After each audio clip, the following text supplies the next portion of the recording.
As usual, I'm going to have to move this schedule up to poll correctly.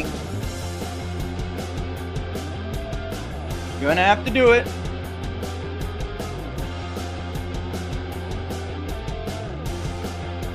Because as usual, nobody can do this correctly. Or honestly, that's really what it comes down to.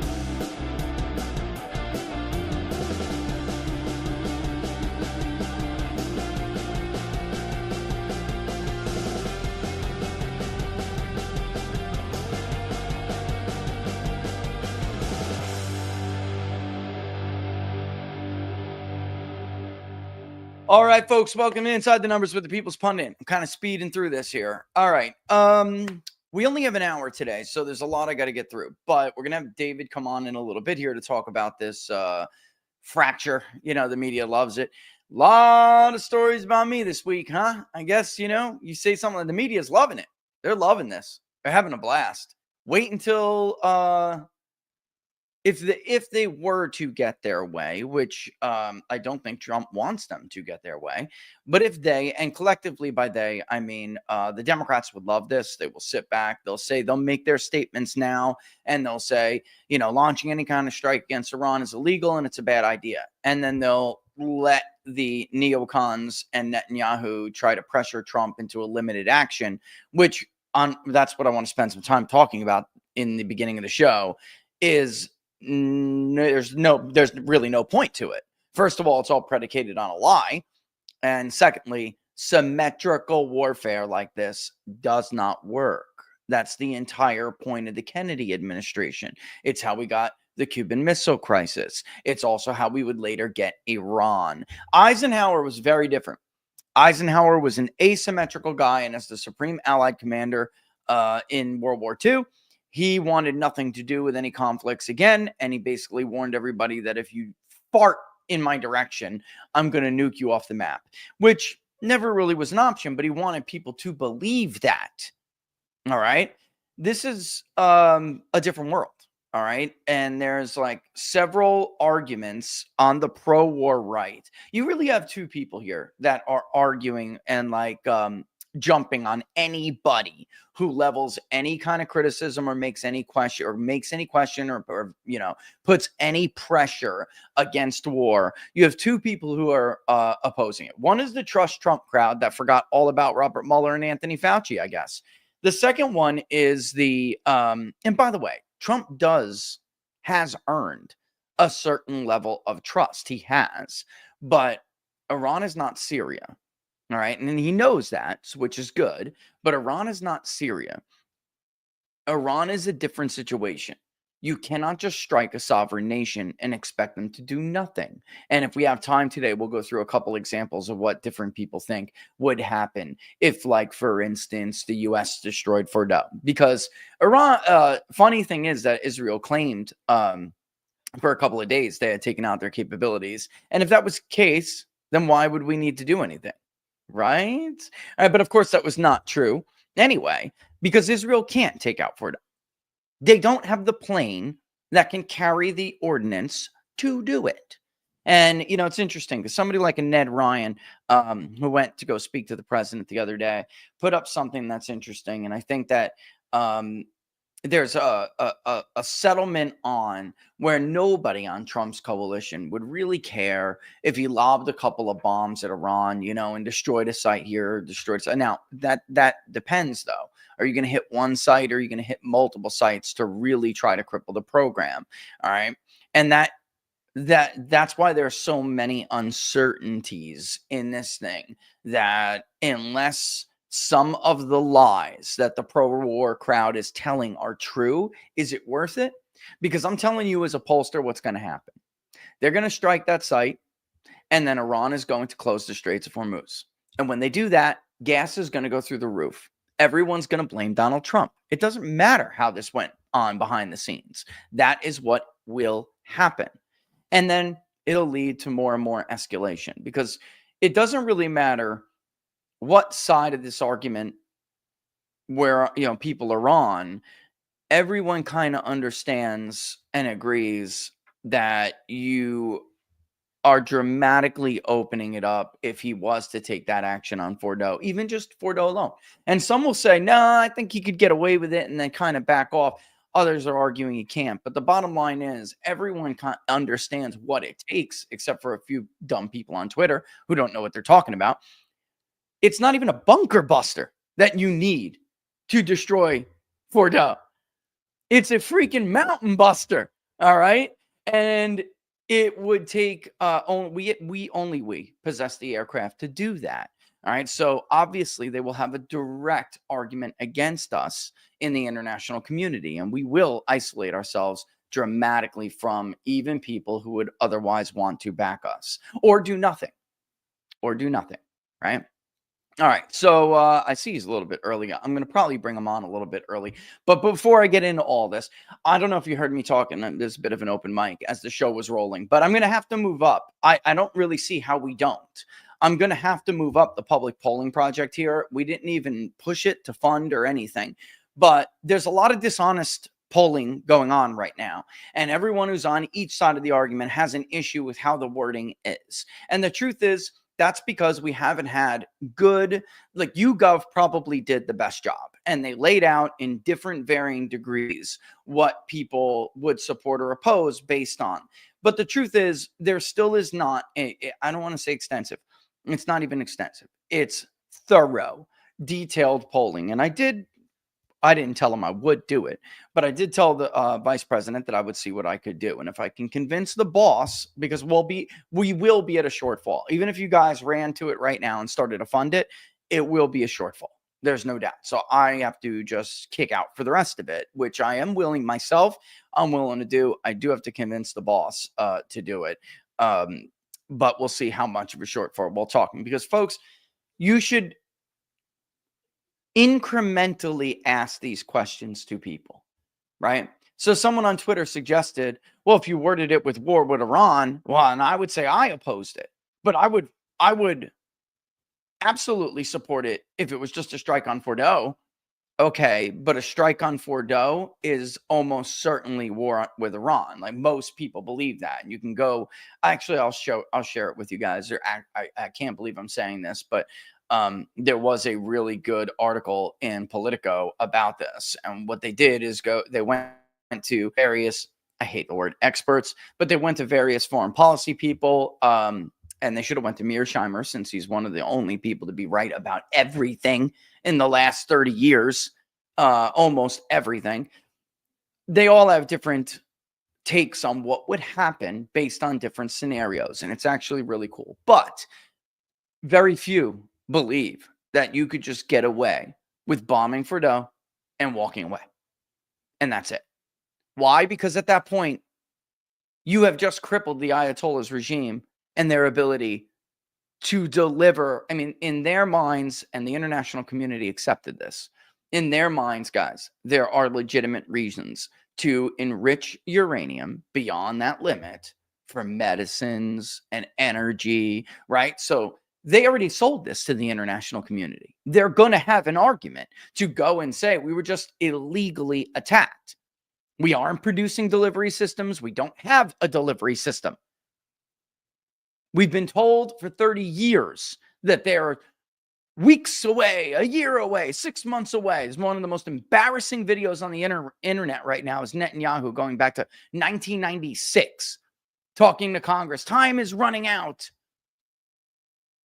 And then the last thing I want to talk about with David is there are far more scenarios where, and that's what I want to poll, these different, do you support limited airstrikes against Iran? Do you support the U.S. bombing Iran's nuclear facility in Fordo?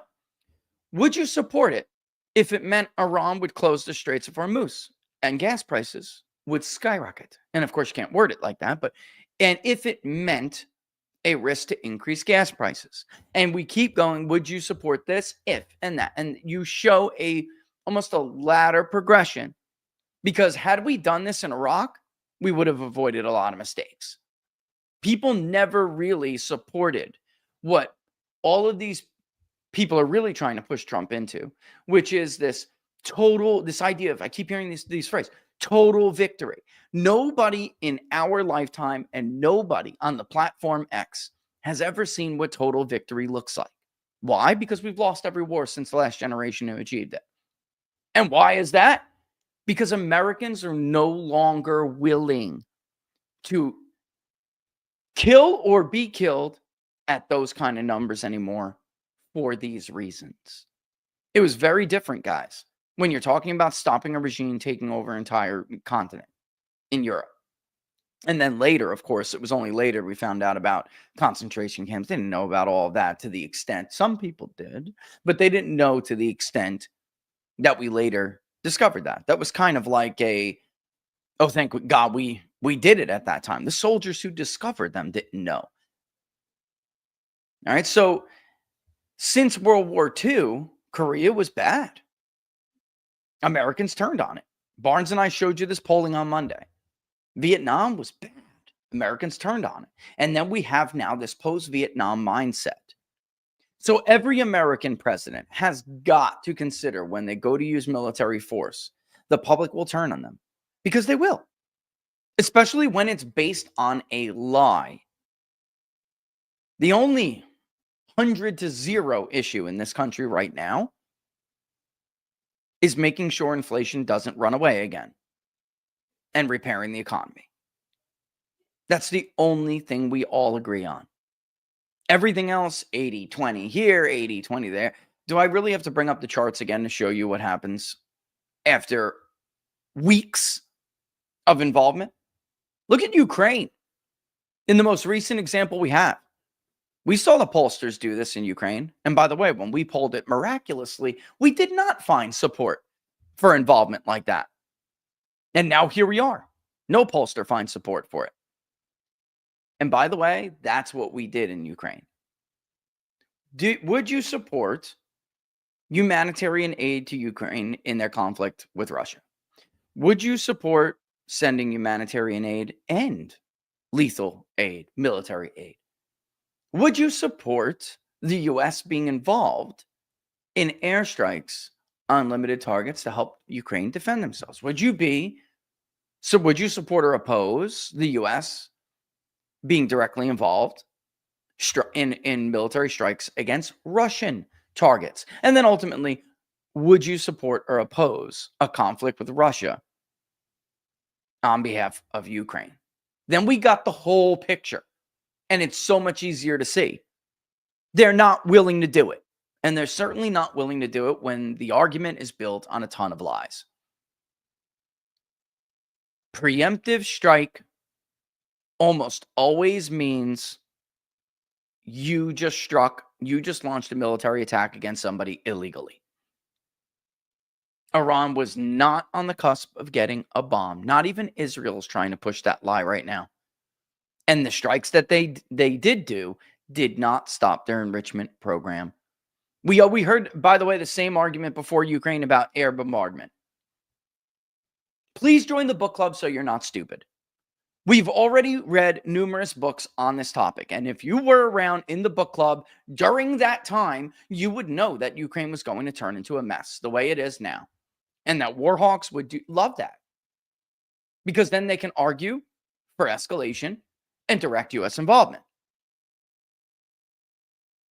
And those who just say, oh, trust Trump and don't give him any pressure, you're actually doing him a disservice. And pretending like this has been a plan the whole time, you're actually taking away how, I don't normally say this, but how brilliant this guy has been in the last 5 or 6 days. He knows that public pressure is going to get worse. The neocons in the Senate don't want to pass his bill until he gives them what he wants. So he's basically playing chicken with them. And it's smart. Because a week from now, public support for this is going to go down. A week from then, it'll be even more. Unless he were to somehow get away with a limited strike on the nuclear facility. The problem is that is not not one of the most likely outcomes. Let me actually do some of this reading here before I bring on David. It's already 2:19. We're going to go over today. I'm just going to warn you guys, we're going to go over if that's all right with you. We are absolutely going to go over. There's just not enough. And by the way, let me just say on the feud between Barnes and Dan Bongino. When Dan Bongino was a podcaster, he hurled all sorts of great accusations at people, whether he had evidence for it or not. All right. Now that he's in the bureau, and he seems to, have changed his tune dramatically. This idea that Iran is the one who was behind the attempt to kill Donald Trump is honestly, to me, a real disservice to the entire coalition that came together to elect Donald Trump. Iran did not radicalize those two guys. The one of them, the second shooter, by the way, was actually affiliated with radical pro-Ukraine war groups and international groups that have been pro-war. You need the keys? Gotcha. There's the boss. She's the one I got to convince to do this. So let's see. I'll talk to you when you get back. I'll talk to you when you get back. I'm hoping you guys are going to help me by the time she gets back. So we'll see. Someone's got to do it. He's not going to like it. Well, and there's a reason for it. Yeah, I mean, I'm not gonna get. We'll talk later when she is a little bit closer out of ears, a little bit further away from earshot. But the bill for 24 is just huge, so she's not. It's gonna be ecstatic about this. All right, so right, and then the idea that we're gonna blame Iran for these two shooters completely alleviates the real evil actors who are behind this. It alleviates them. It removes all burden of responsibility from them.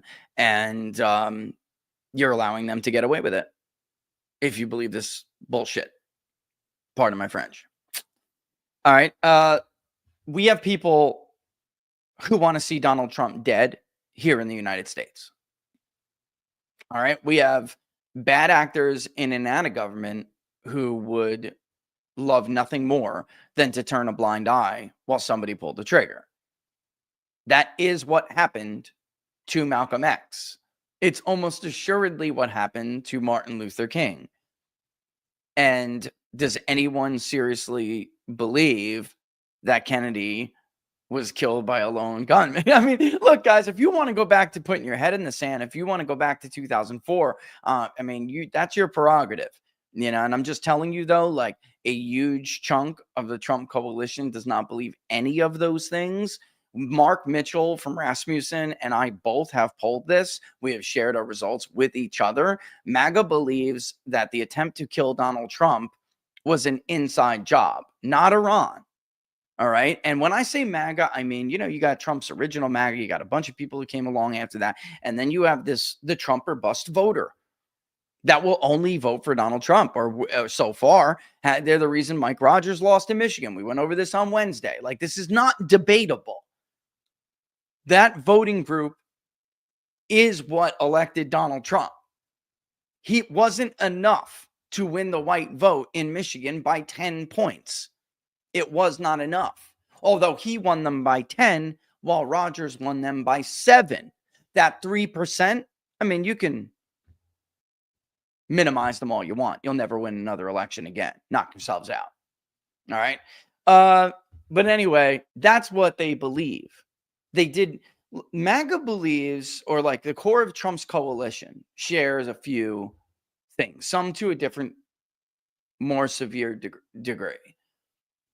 But all of them, and especially these voting groups that were so key, that are the elusive and difficult ones, some are Obama voters. Some haven't voted since Bill Clinton. Some never voted at all, and they're in their 50s, and they voted for Donald Trump, and that's it. All of these people came in 2004 to the coalition because they believed that the hour is late for the United States of America, that we are in so much debt, we're going to fail, that we overextended, we were expansionists during the Iraq War, and we cannot do another one of those again, and that a general feeling that there is a ruling class in this country that is totally out of control and corrupt. The government is not responsive to the people anymore. And there is a ruling class that has sold us out for their own wealth, whether that comes through the wealth from starting new wars or free trade, which is a nice word for screw the American workers so they can have cheaper products. And that this was their last chance. In order to keep these voters, Republicans it goes without saying, like that. I don't think they're going to. I'm just going to tell you guys right now. I think it's pretty much a wrap. You have people like Lindsey Graham out there making statements like he is the madman. We keep hearing about the Ayatollah and he's going to wipe Israel off the map. Like, Lindsey Graham has probably made the most disturbing comments, and he's a sitting U.S. senator. At one point, which David and I had a conversation about, we were chuckling, looking at one of his tweets, or looking at a tweet about one of his appearances on Fox News. He advocated for simultaneous war against Iran, China, Russia. I mean, why not? Throw them all together. These people will never vote for that. And again, when you make the case that people that like the trust Trump crowd is making, or the no criticizing and no pressure crowd, when you do that, you actually hurt him. You do. The Trump trust crowd trusted him so much, they told everybody to shut up when Robert Mueller was appointed to special counsel. He then appointed Andrew Weissman. Anyone who had a problem with it and said, these guys are bad news, shut up, trust Trump. He knows what he's doing. To the point where some of these influencers now who are like talking about regime change in Iran, these people told you that Michael Flynn was like being indicted in some secret, super secret plan to root out corruption in the deep state. I mean, the most ludicrous thing came out of these people's mouths. Stop the spread. 12 days to stop the spread. Shut up. Shut up. Trust Trump. Shut up. That turned into 13 days and 14 days. It turned into changing our way of life forever. And they trusted their way right into defeat. Because if they did not get on board with that, which now, watch my language, they would never have had the justification to change the verification procedures that they did and unsolicited mail-in ballots. Speaking of which, huge story earlier in this week that you might not have seen because we're all so hyper-focused on the war Israel's trying to drag us into. There are allegations that the FBI, which is remarkable to me because they were a main voice. Hey, Dan, maybe you want to explain this one. They were a main voice in shooting down people like Matt Braynard, myself, and others who offered to give them our work. They never called me. I hear they called Matt once. He gave them a thumb drive and never heard from them again, showing absentee ballots that were exploited. And we actually, at the time, gathered clips of Chinese officials claiming all over social media and publicly that they used COVID to exploit unsolicited ballots and stuff the ballot box for Joe Biden. And now we have congressmen accusing them of accusing the FBI of covering up what the Chinese did. Nobody's talking about this, of course, because we're all focused on Netanyahu trying to drag us into a war with Iran. David, hang tight for 1 second. I just want to read through something. All right. Because what bothers me is like, they always do this, the name calling. Have you heard Mark Levin? How many ists can he fit in a single sentence? Like he can stick them all in there. You're an Islamist. You're a communist. You're a Marxist. You're an isolationist. Like, you're not an isolationist to oppose a war built on lies, right? For against a nation, we can't govern if we were to topple the regime, and nobody's in place to govern it right now. This is like, we all heard this same bullshit during Iraq. Where have you been? They're actually spending money to prop up some guy, let's face it, you've never seen until this week, all over social media saying he's ready to rule Iran. The National Iraqi Congress guys did the same thing. Their leader died in Berlin. His country was still on fire. Come on. It's like, and David and I actually were looking at declassified CIA docs the other day. Like this idea, if we don't get rid of them, they're going to kill our president. Here they are trying to kill our president. There are all these attempts. You didn't know about it. Come on, guys. Leftists tried to kill our president. Leftists. Radicalized by a corrupt corporate media, while the very people paid to protect him were either too incompetent or too crooked to do their job. Did Iran fail to clear the building with the only line of sight to the most important person on planet Earth? Give me a break. We're back to being gullible babies again. Come on. And again, none of this really matters. You don't need to risk closing the Straits of Hormuz and gas prices going to the moon, because what Israel is saying is bullshit. It's a lie.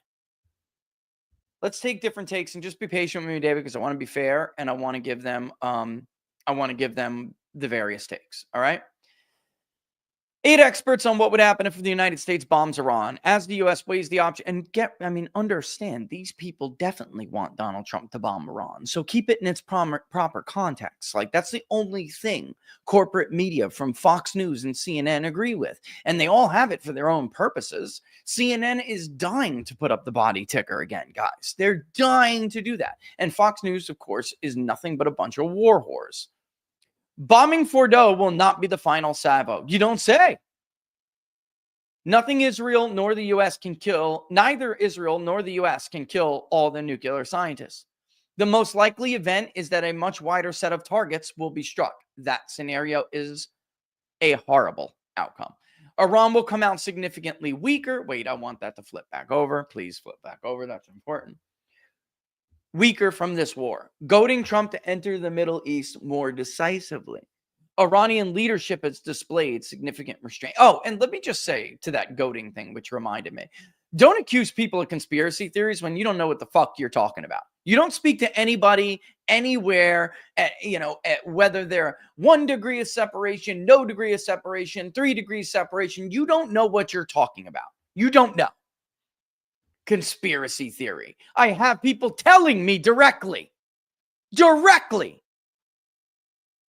And that doesn't mean he's going to fall for it, but that is what is happening. Of course, they're trying to goad him into it. Holy crap. And yes, they are using his signature piece of legislation to goad him into it. And you pretending like you know better is taking away from his, I am going to use this word and I don't use it lightly. You're taking away from Trump's genius. This guy is playing like a pro. Any other president would have already folded and struck. They would have already done it. So, but what I'm saying is, like, you think you're defending him, but you're not. Just like this attitude didn't defend him when Robert Mueller was appointed and everyone was praising and singing Robert Mueller's praises. He's a Republican. Trust Trump. He knows what he's doing. Yeah, okay.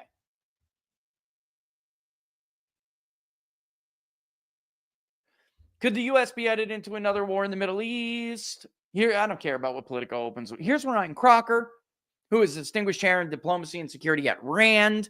All right. Obviously pro-war. He was a foreign service officer who served 6 times as an American ambassador to Afghanistan, Iraq, Pakistan, Syria, Kuwait, and Lebanon. They set the alarm off. Awesome. Hold on. Let me let them know.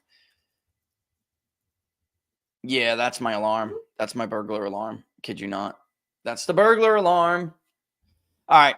If the U.S. attacks directly, Iran will have 2 broad choices. Return to negotiations prepared to concede, retaining any enrichment capability, or to retaliate. And that depends, I would argue, on the outcome of those, depends on what targets they attack. Retaliation could include blocking the Straits of Hormuz. By the way, all 8 of them say that is likely going to happen. Attacks on the energy infrastructure of the Arab Gulf, or attacks on the U.S. military and diplomatic targets in the region, either directly or via affiliated militias. I would argue it would definitely be affiliated militias. I don't think they would do that, because then Trump is just going to destroy them.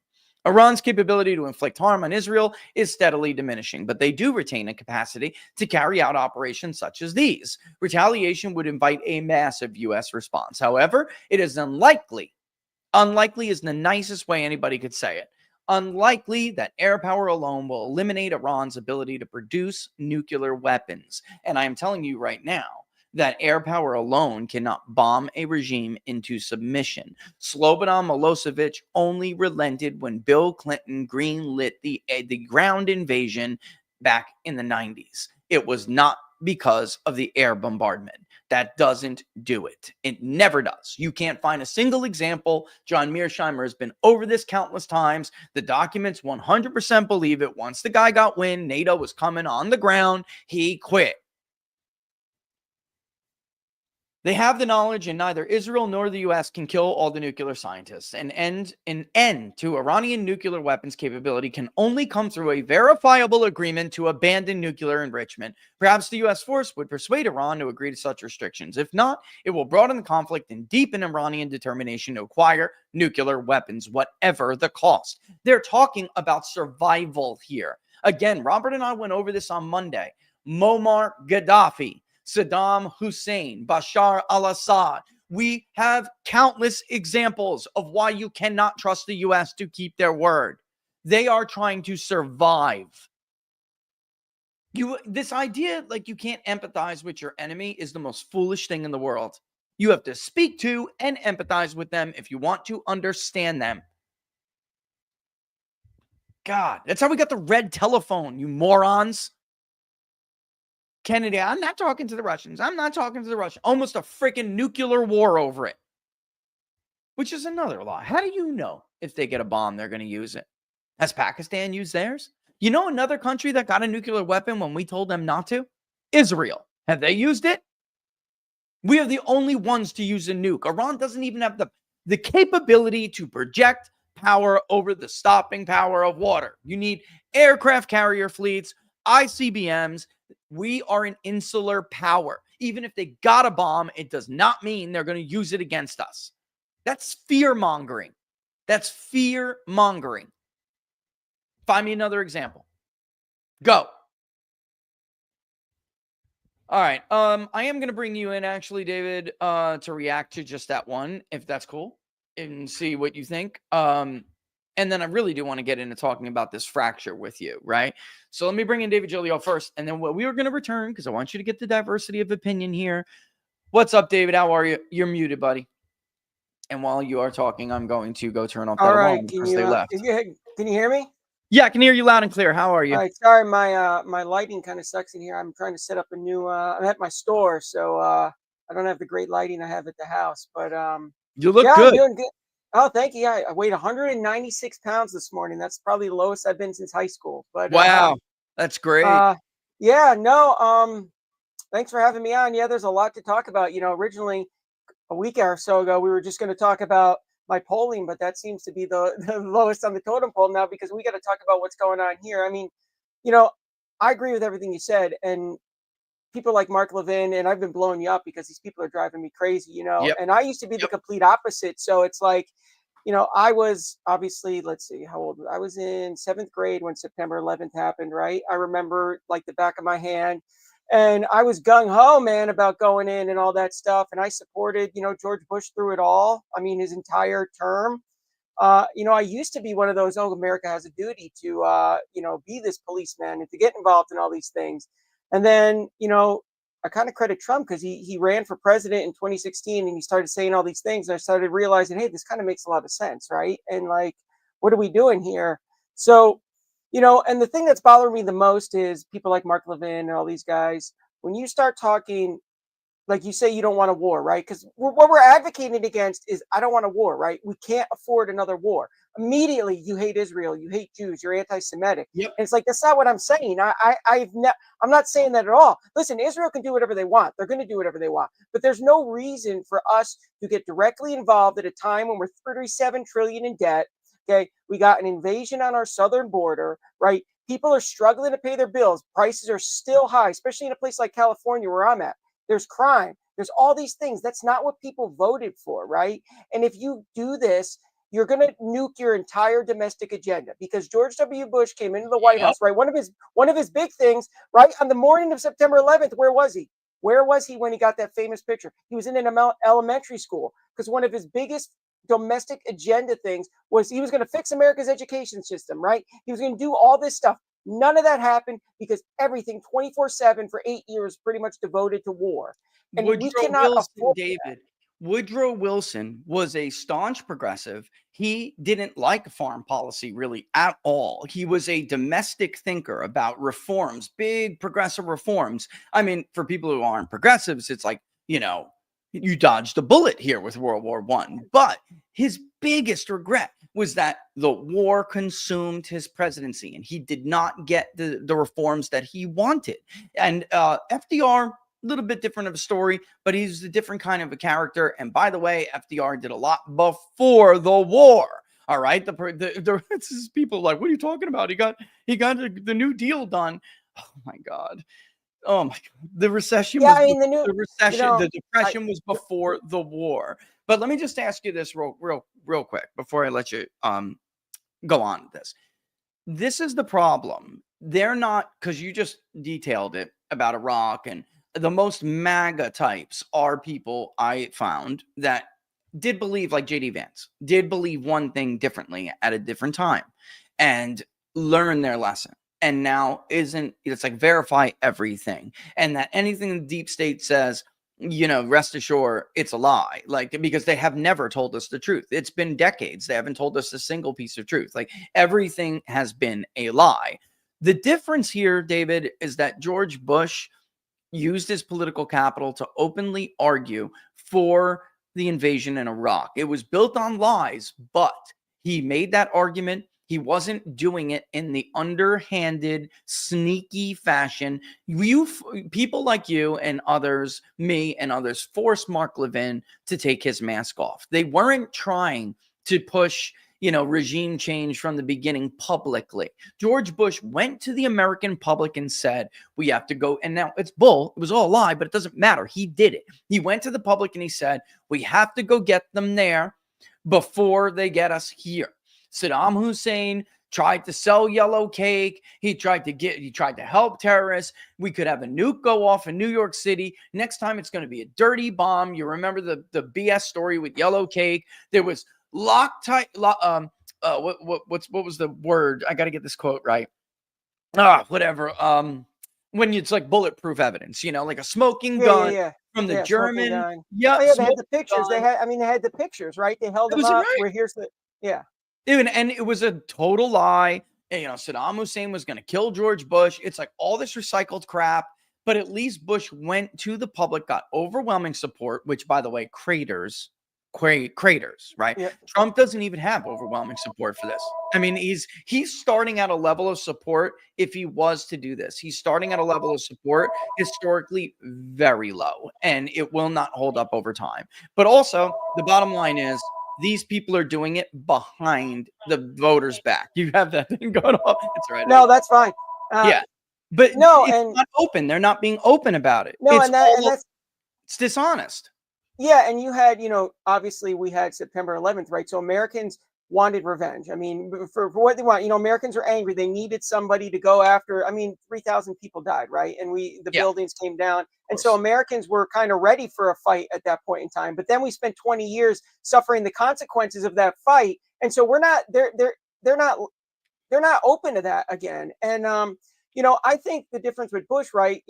Like you said, Bush went to the public, made an argument. I still tend to think that Bush kind of took the intel community's word for it. I think, his dad came from the intel community, and they went up to him and they knew that they were going to be able to convince George Bush with hey, your father tried to do this. You should finish your father's job.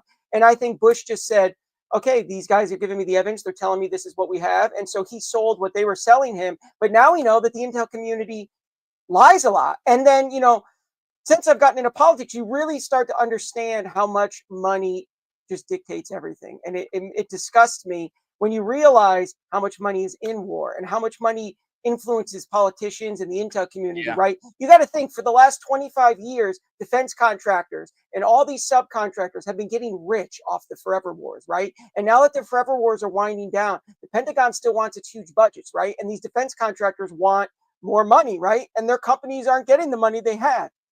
So they're pressuring politicians, maybe we can do something here. So there's a lot of money in war, right? And war is also a good way to kickstart an economy, right? I mean, you talked about the New Deal, right? I kind of don't like when everybody goes back to, well, FDR, the New Deal saved everything. The New Deal was an epic failure. It didn't solve any of the economic issues. It was just, they were blowing money on these programs and the economy was still not getting better. World War II came along, and that's basically what saved the U.S. economy because they just had to ramp up domestic production so much. We don't even make any of our war materials in the United States anymore, so we wouldn't even be able to get that effect at this point because we'd be asking China to give us chips and stuff and all this stuff, and they'd be like, well, I don't want to do that. So, this is the thing. They're not making an honest argument. And then you listen to Bibi, right? That clip yesterday almost made me throw up where he's like, well, See war's a that? sacrifice. My son had to postpone his wedding. And you're like, Poor what boy. is going on? You know, Poor boy had to postpone and, his wedding. and What's right, they're freaking really wrong, pushing the Devin? Iran tried to kill Trump thing. They're really trying to get Trump to think, oh, Iran tried to kill you. You need to go after them. That is President Trump, ludicrous. the So left. Iran got this random teenager in Pennsylvania to try and kill him. That makes no sense. And I the mean, it's really Iranians got the insulting. Secret Service, David, to not do their job and miss the only, like, the idea that the Secret Service could have boffed this the way they did is ludicrous to anyone who understands anything about how the Secret Service operates. Is No, and that's one building with a direct line of sight to the guy. One building. Did Iran make them not put the cat team up on to cover that building? Come on, David. Like, no, and all of that's a why I sudden, was you I was really completely forgot. disappointed. I'm really disappointed that I heard Bongino say, "Oh, it's on the up and up. There's nothing with those assassinations." Like we were told we were going to get Except these for when huge he's a commissions. podcaster, David. Yeah, Except we told we were told, for but we podcast. were told we were going to get these commissions, right? Wasn't it? I mean, so before we venture off into that, but I mean, it is dishonest, and people are not trusting. Listen, and it's their own fault, right? So they created this problem, right? Because maybe 20 years ago people would have believed them, but now we've Yeah. been lied to so much over the last 20 years that Americans don't trust their government anymore. When I was campaigning, that was the biggest thing, right? They think the entire thing is broken, and this is what Republicans uh, aren't understanding. DC Republicans, the ones in Congress. Trump was elected to basically destroy it all. People say, oh, you can't say burn it down, but that's actually what a lot of the American people want They because did they want that. believe the Yeah. federal government has been so corrupted. And they're right. I mean, honestly, they are right. The federal government is dirty from the top down. We're seeing it everywhere. It's even sunk itself into the judiciary, right? With these judges who have basically decided that, hey, I don't really care what the law says anymore. I'm basically a partisan judge now, so I'm going to rule in favor of the side that I belong to. And so this has gotten so bad that Americans, they just don't trust anything. They And this with is I wanted to, like, you when you did run, you won neighborhoods that later the Republican incumbent could not perform well enough in to be reelected. And those voters also voted for Trump while they cast a vote for the Democrat down ballot. I mean, that happened. We see yeah, it. they left it blank. A lot of them, Where they they just left left it it blank. blank. A Yeah. lot of them left it blank. And it's because, like, I don't think the damn Bonginos and Cash, man, he's a great guy. He is. I don't really know Dan that well, but I think I've met him like once or twice. But Cash, he's a good guy. I think they really misunderstood. They all did. Those voters that are like the core of the Trump or bust vote or the MAGA only vote, which, by the way, you need to put you over. Ask Adam Gray, who won. Or Mike Rogers, who lost. They had no interest. Like, just appointing Dan Bongino and Kash Patel is not going to suddenly make them trust these agencies again. No, and they Like, want results. Yeah. they wanted results. And when you come out, and I love how everyone's jumping down on Barnes, like, oh, those are absurd allegations. Like, we know Epstein worked with the Israeli intelligence. What are you talking about? There's nothing absurd about that at all, right? He himself talking about there's no conspiracy in Butler. Like, you yourself had multiple podcasts. I watched them yesterday. I went back to his podcast. Like, he had multiple podcast videos where he went on and on about how it's like something stinks here, folks. Something stinks here, right? So, like, you can't do a flip flop like that and then make Americans wonder, like, what the hell are you doing? And they're all acting. Let me just get back to this guy real quick. I'm going to get you to respond to this because I want people to understand something that comes along with this, and that's uncertainty. Experts always pretend like they know how everything's going to play out, and it never works. It always goes awry. And even among these experts, they're contradicting each other, but they are all kind of in agreement on the outcome of like the what if scenarios. And it's funny because only one, and it's Ian Bremmer, I'll tell you right now, is like open enough to say that's really kind of naive to think that it only would be Iran who had the options to do this. They have proxies they could strike back with. Let me just get through a couple of paragraphs. Bear with me, all right? I just want to No, get go through a ahead. couple of paragraphs. All right. So this is Dennis Ross, who, by the way, will say something I've been saying for days, which is this lie that, that you could just drop a Moab on this thing and that's it. Like it's crazy. I mean, the U.S. is the only one who can do it, David. So if Fordo gets destroyed, it is the U.S. There's nobody, and Well, Iran what's will going know to that no well, matter also, what they I tell. mean, what's the plan for? I mean, you're going to strike a nuclear place with nuclear waste. I mean, what's the? I They don't mean, give a you can, shit about any of that. They don't care yeah. about any of that. And I know it's totally decimated, bro. It's going to vaporize and that's it. It's just not a problem Hmm. anymore. I know the question of what happens if the US bombs Iran seemingly is a straightforward question, but it may not be so straightforward. What matters is the objective and how it's publicly framed. Let's say Trump announces that to ensure that Iran will not have a nuclear option, we have decided to bomb Fordow. This is an enrichment site built into a mountain. It requires a mountain buster, not a bunker buster. Because Israel does not have a bomb like the massive ordnance penetrator and doesn't have a plane that could carry it. That's what I was trying to explain to everybody. They can't even deliver it. Only the U.S. can destroy it from the air. Iran, retaining the Fordow enrichment site, would be retaining an important element of its nuclear infrastructure that surely preserves its option of going for the bomb. If the president said our strike is only about the threshold Iranian nuclear weapons capability and the U.S. will hit no other sites, the war might be contained. If, however, and I want you guys to remember that because what's great, Ian just goes on like it like takes everybody down to planet Earth. Like because that itself is not going to stop Iran's enrichment capability. It's not. All right. So this idea like you can hit this one thing and that's it, and it's one strike, and it's not.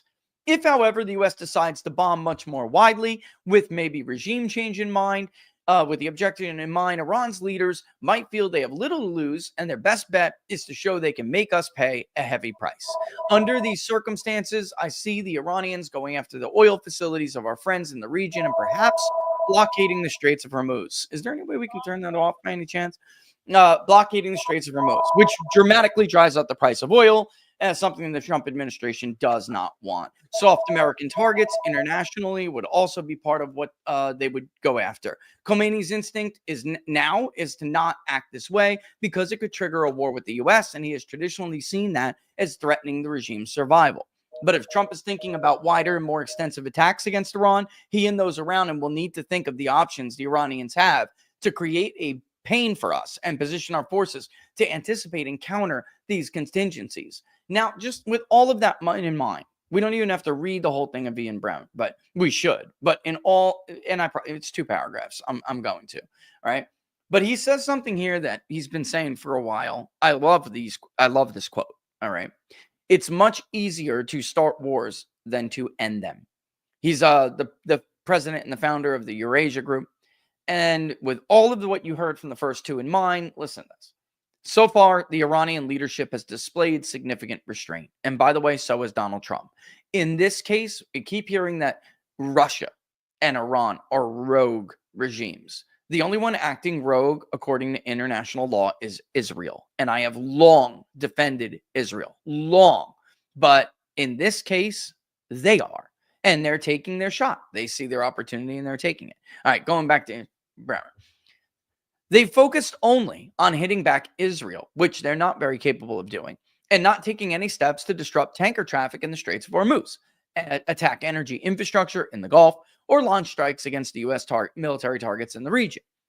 Might that change if the Americans get directly involved in the war. If it's just destruction of Fordo, I suspect not. After all, the US and Israel still have the ability to launch decapitation strikes against Iran and would be holding that in reserve. But that implies the Iranian leadership remains coordinated and isn't acting out of desperation. What if rogue military actors inside a badly hit Iranian military leadership decided to take matters into their own hands? That could, and by the way, this happened before. That could easily lead to escalation. Or if the supreme leader felt that his control over the military was itself starting to slip, or even if Israel proves unsatisfied that they're done after Fordo and wants to start attacking the leadership themselves, it's much easier to start wars than to end them. And this, David, is really like the kicker here. First of all, Israel's not going to be satisfied with Fordo. And you just heard that Fordo is not going to decapitate their capabilities, right? So this idea they're just going to launch a strike at Fordo and then back away and there'll be no risk of escalation is BS, because you now just gave them what they want. They just won that argument. You've done nothing but make myriad actors within the regime in Tehran, have a completely new calculation. They're either going to be surviving, it's about survival for them, or whatever it may be. This idea that they're just going to do this one and done thing is really naive. It's really, and by the way, you'll have Bibi knocking on the door 2 seconds later. Do me a favor, hit these 3. Do me a favor, hit these 2. And then it escalates from there. And they still have their Navy, by the way. So I don't know what they're talking about. Like, they can blockade the Straits of Hormuz, David. They can. And then the only way to stop them is to send our own ships in there, because I don't know what Israel can do to stop that. Like, they can't. They have the technological advantage over Iran. They do. But Iran has a significant military, and they're acting as if it's been crippled or something. It's been badly hurt, don't get me wrong, but it is not crippled. So this is nuts. Like, why would you take the risk, is my point, when the predicate of the argument to do so is false? Like, this is what nobody can answer me. This is the problem I have. Like, you are willing to set into motion a series of unintended consequences, unpredictable as hell, when the entire justification for doing it is not true. I mean, that's something that, why can't people answer this, David? Why can't they just have a straightforward answer, an intellectual conversation, instead you're in isolation? Here's the first thing. This is obviously a test from Bibi, right? He's definitely not going to stop. So Bibi is pushing really, really hard. If Bibi gets what he wants, and now you're signaling to Bibi that, well, I can get you to go along with these things. So Bibi is also putting on a test here, because Bibi's not going to be satisfied. He doesn't. You're right. It's never going to end with Iran, because there's always got to be another specter. There's always going to be another target, right? There's always got to be somebody who's the boogeyman that you're going for, that you're going to stop. And so one of the things, too, that other people are talking about, and you touched on this a little bit, is what do you think other Arab nations in the region are going to start thinking? Even the ones that don't necessarily like Iran, they're going to sit there and they're going to look back at this and say, well, wait a minute here now. Yep. The U.S. just took part in a regime change because, Israel said they didn't like this, but we needed a regime change. And, they're going to have an inherent distrust now, and they're going to be worried. Well, what happens if we step out of line with the United States and we have a disagreement? Now you have a willingness that, so if Israel says, well, what happens when Israel's like, well, Lebanon's got a nuclear weapon. They hate us now. Let's go. You know what I mean? These countries are just going to look at it and they're going to say, wait a minute. There's this distrust now. We don't want that. And you're destabilizing a whole region. And you're looking at Iran, right? And, there's a big difference between even having a nuke and being able to use the nuke. Like, of course. Okay. So like Iran knows that Israel is striking them every day. They are powerless to stop it, right? Israel doesn't even have the airplanes. Israel doesn't even have the planes necessary to drop the mountain buster, right? In what world does Iran have the capability, even if they had a bomb, how are they to drop it on New York City, right? It's just, when they start saying that, it's illogical stuff. It's not going to happen. And ridiculous. It's And then they're like, ridiculous, well, David. the Israelis are chanting. I mean, the Iranians are out there chanting "Death to America" every day. Yeah. Okay, North Korea says they want to destroy America every other day, right? North Korea has nuclear weapons right now. Have I missed when they've been firing them at the United States, right? They've been trying to fire an intercontinental ballistic missile for 20 freaking years, and they still can't get it to go where they want it to go, right? So this kind of stuff is crazy. You know, Iranian regime says a lot of crazy things. They're out there every day, but people have to understand this is how authoritarian regimes operate, right? You think the Iranian regime is really like, would that be the preferred government of the Iranian people? No. But they have to convince their populace that they are all powerful and that they are capable of Right. doing these things because that's how they stay in power. Because if their populace thinks that they are weak, they will revolt. So they have to say these crazy over the top things because it's also a message to their own people that you better stay in line because we're going to go after America, the biggest country, the most powerful country in the world. What do you think will happen if you go against us? Just So so people know, David and I were having a conversation, a text message conversation the other day, and we were pointing out the absolute illogical and like lunacy that there are the same people and the Mark Levins, and by the way, the Trust Trump crowd too.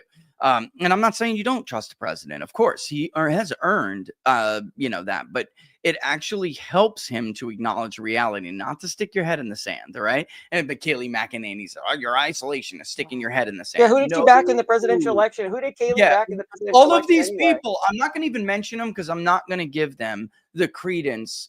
I'm not going to give them any credibility. I'm not going to give them any attention. But we all know who I'm talking about. Most of these people supported Ted Cruz in 2016 and then supported Ron DeSantis in 2020. And now they're lecturing everybody else about what is MAGA. Brother, I don't have to tell you. Well, first of all, let me just finish what I was saying. David and I were having this conversation. These people are laughing about how Israel has air dominance and Iran can't strike any of the targets they want to strike. And at the same breath, are telling us that if they get a nuclear weapon, they will nuke Israel. It is illogical. All right. And so, forget about whether or not they pose a direct threat to us. All right. We are an insular power with friends to the north and the south and oceans to the west and the east. Like, my God, read a book. There's only two ways to project power over the stopping power of water. That is the aircraft carrier fleet and intercontinental ballistic missiles. If they can't strike at targets in Tel Aviv, buddy, they're not hitting New York City. This is crazy. And by the way, they're shouting death to America. So are leftists in California. Okay? Yeah. There they are, right there. Who's more of a threat? Someone who can reach us right now, right here, who tried to put the president in jail for the rest of his life, or tried to put a bullet in his head, or people who are thousands of miles away who don't even have the capability to hit us. It's insane, David. It's And just you're also right. totally Iran is insane. in That's well, why the name. and you're also right. So much you just said is like there's a lot. I'm trying to write down stuff because first thing I do want to say, obviously, I do trust President Trump to make the right decision, and I think like He like would. you said, no other president I think would have withstood this right now. I No way. think this is like an extremely unique thing. Your talks with the vice president, JD Vance, we should be incredibly blessed that President Trump and JD Vance are president and vice president right now because Democrat or Republican, I think any other president would have folded by now because all the other ones are cut from the same cloth. They come from the same era, the same kind of philosophy. And they're with this like thing. President Trump never looked at it this way. He's always been somebody who looked at it more of a like, hey, why do we have to resort to military intervention right off the bat? There's other ways we can negotiate these things. And so, but it's good, but like you've been saying, President Trump, his advice, there are people on President Trump's team that are from this world, and they have a close ear to the president and they lock out some of these other viewpoints. Look at the attacks they're going on Tulsi and JD Vance, right? Because JD Vance and Tulsi Gabbard have been the voice of reason. They've been saying, wait a minute, this is not what our coalition voted for. And now they're trying to run those people out of the administration and get them kicked out of the room because they only want Trump to hear one side of the story. So we're not attacking Trump. when we're saying, hey, don't do this. We're just making sure he isn't trapped in an echo chamber. It's like when a quarterback has tunnel vision, right? You're locked Yep. on the one receiver, and that's all you're seeing. You're throwing the ball, bang, interception, right? And it's really hard when you only hear one side of the story. And you don't think these people are in immense pressure, right? They're holding up his domestic agenda. They're holding up everything he promised to the American people. Tom Tillis, again, your boy out there yesterday. Oh, we need regime change. Blah, blah, blah. You know, what's driving me crazy is what I've learned from this, and you hinted at it at the beginning of the show. Republicans haven't learned anything, and they are going to squander this coalition because they still do not understand the voters that Trump brought into the Republican Party. And if Trump isn't there, they're signaling to you right now that the second Trump is gone, they're going back to the old ways. That's right. That's They exactly haven't learned. right. Let me tell you something. What was you could say the financial crisis and all this crap, but George W. Bush's approval rating was down in like the 30s, even before everything really got bad with the financial crisis, right? He won re-election because it's really tough to get people to switch horses in the middle of like a war, right? So the war probably did help him win re-election because people were, the economy wasn't doing that great, but then people are like, well, I don't really want to switch the horse here, right? I don't know what John Kerry's going to do. It's going to be a whole big thing. And but what was the breakdown after the 2008? What was the 2008 election? There were Republicans got wiped off the map, dude. 255 seats for the Democrats in the 2008 election, right? They almost didn't they have 60 votes in the Senate? I think they had like it was close, wasn't it? I'd have to go back, but it was close. I mean, they had really close. They had no business having. I mean, Lincoln Chafee, David. I mean, they had seats and they no had business having. Okay, Bush left, I think, in some of the polls. I mean, dude, his approval rating was like less than 20% in some of them, right? Yeah, because his evangelical base eventually abandoned him. Like the reason he won in your party was destroyed. Yeah, destroyed, right? And almost to the point where, right, Hillary was a shoo-in for 2016, right? And she would have won had anybody else won that nomination because 100% still hadn't recovered. The GOP still hadn't fully recovered, right? And so what we're seeing from these oh my God, Randy Fine, dude, Jesus, man, like what we're seeing from these people, they don't understand the voters that brought them together. When I was out, because these people don't work when they campaign anyway, because they're the ones who get the luxury of being the chosen pick by the NRCC or from Kevin McCarthy or whoever else, right? So they're funneled with money instantly. So they're not out there grinding it out at all these events with actual people, right? And voters. They don't have to knock on the doors. When I was knocking on thousands of doors, when I was going to all these events, nobody was talking about I need to get a war, I need to do this, I ran and that. You know what they're worried about? They're worried about I can't pay my bills. There's crime everywhere. Gas is expensive. My job, I'm worried about my jobs, right? There's invasion at the southern border. There's infrastructure sucks, right? The roads are friggin' terrible. Our schools are terrible. That's what people are worried about. And that's why they voted for Trump, because he was saying, I'm not going to do that. I'm not going to repeat the mistakes of the old Republican Party. I am going to focus on this domestic agenda. We're going to make America great again. And we're not going to make those mistakes. And so, but the GOP clearly doesn't get it. And you could tell, listen. In your district, John Duarte backed the Ukraine war. He voted for everything that they asked for. Voted against HR 2. Billions voted against HR 2, and he lost because he put Ukraine first and not America first. And they want to do the same things, and they don't understand. And they're actually, speaking of echo chambers, they're telling the president's team that they're being incredibly dishonest, because I do have sources, even though a lot of people won't talk to me here because I spoke out against Kevin, right? Who deserved to be spoken out against. This whole idea that you cannot criticize your own party is bullshit. I was a baseball player. If there was a player on my team that wasn't holding up their end of the bargain or doing something right, you have got to police your own side because you're trusting your side to perform and to win. So I hold my side to a higher standard because I'm counting on them to get elected and to save the country. If they're not doing the right job and they're doing underhanded things, they absolutely deserve to be called out. Right. But now I'm hearing these kind of things. They're telling the president, well, you only really won in the Central Valley, and it didn't necessarily move to you. It was because Kamala was a really bad candidate. And so you didn't actually do that. And he was from California, you morons.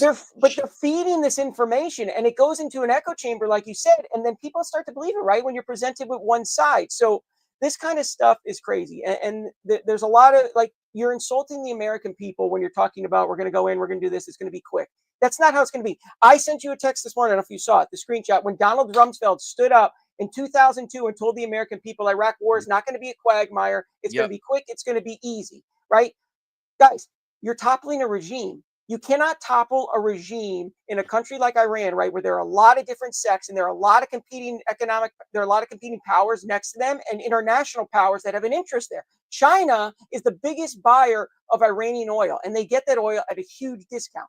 Do you think China is going to let the Iranian regime be toppled and just walk away and let a Western government come in there? No, they have an interest in that region. That's why they were flying planes there last night. I don't know if people saw that. The Chinese were flying planes into Iran, meeting with Iranian leaders. They have an interest. Russia has an interest. Putin already said, well, we have 200 Russian scientists that are at the nuclear facility, right?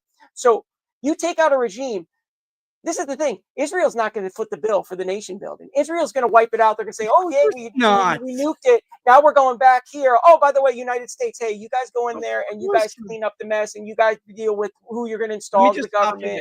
Let me just stop you there real quick. Yeah. Bibi Netanyahu wanted Saddam Hussein gone too. All right. You know how many Israelis died in the Iraq War? None. Yeah. Zero. None. Israel didn't send any troops. They gave us political support. Thank you. Intel, right? And intel that's probably manipulated because, quite frankly, listen, Israel has an agenda. Every country has an agenda.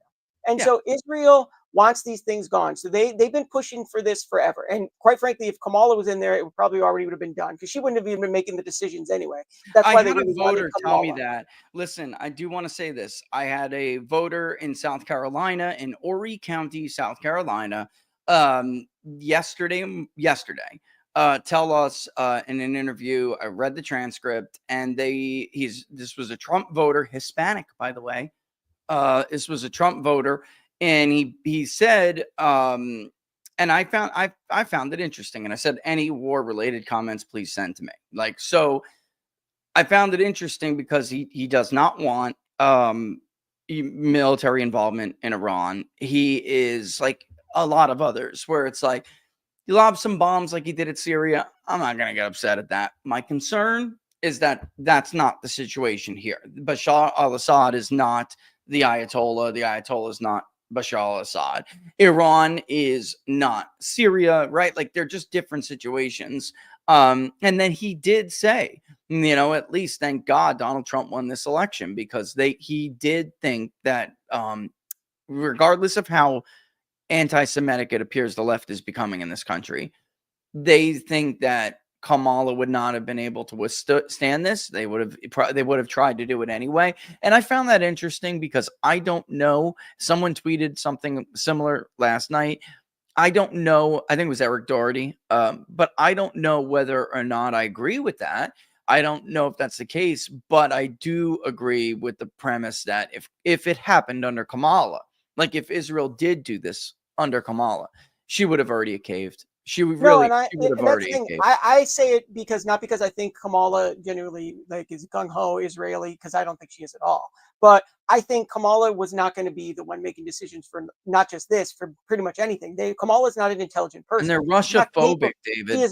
She's not capable enough to make these types of big decisions. She wasn't even qualified to be vice president. Let's think about that. I mean, you touched on the Chinese store. This is how stupid the Republican Party is. We had great news this week, man. I mean, you had wage growth. Highest wage growth in 60 freaking years. And nobody's talking about it. You know who's going to hear about it? You're allowing the media to cover it up by focusing on this. Nobody's hearing about it. What do you think your voters want to hear from? Hey, we brought you the biggest wage growth in 60 years. Or do you want to run ads? No, we need to go bomb Iran. They don't give a crap about that. Nobody's going to know. Okay? They're not going to know. We should be focusing on that. We're talking about a midterm. And quite frankly, Republicans are lucky that the Democrats are such a disaster, because the Democratic Party at this point, with how bad the Republicans have done with selling these things and delivering on promises, Democrats should be running away with this. But they're so freaking crazy, right? The base of their party has gotten so crazy that it turns off no voters. But the problem is, this is a midterm. Voters are going to drop out of the electorate. They're just going to drop out. And that is going to help Democrats now, because as you and I both know, things have changed. When we were growing up, when I was coming up in politics, low turnout elections benefited Republicans, because you had those wealthier suburban neighborhoods they liked the Wall Street Republican Party, right? The George Bush from Connecticut, right? The warmongers too. Yeah. They liked that. They don't anymore, right? The more educated, the more wealthy, the ones that show up, the 4 out of 4s, a lot of them more now are Democratic voters, no matter how much you beg them, right? And that's what Republicans don't get. Those people aren't coming back, right? No. You can beg them, you could plead them, you could vote like a moderate. John Duarte ran all these ads in CA13 bragging about basically being a Democrat. I'm the most moderate member of Congress there is on the Republican side. Look at me, vote for me. Guess what? They didn't vote for you because they're not your voters anymore. Meanwhile, you have these Latinos and these working class people that could be your voters, but they're not hearing the message that brings them to vote that Trump's telling them. They're not hearing that from these Republican candidates. So we're not focusing on the positive things. Inflation had just hit a 4-year low, right? Nobody's talking about it. Stupid. This is the thing that bothers me, David, as being like me. This is the worst part about being me. Yeah, because you talk I to the gotta voters and you entertain know it. all of these idiots and their stupid opinions. And yet I know for a certainty, 6 months to a year from now, I will be right. And I will have to listen to them try to squirm their way out of this. Fast forward even more. Fast forward 3 years from now, and Republicans get their ass kicked in the presidential election. And because they didn't do, I'm over here stressing that if Republicans do not absorb these voters soon, they're screwed, right? Robert Barnes Yeah, and I because on Monday. it's that. I mean, look at the country. I mean, it's the demographics are changing. They're so obsessed with this coalition we won with in the 80s and the 90s. You know, Guys, the country is so much different than it was then. That I have, coalition, most of them are dead.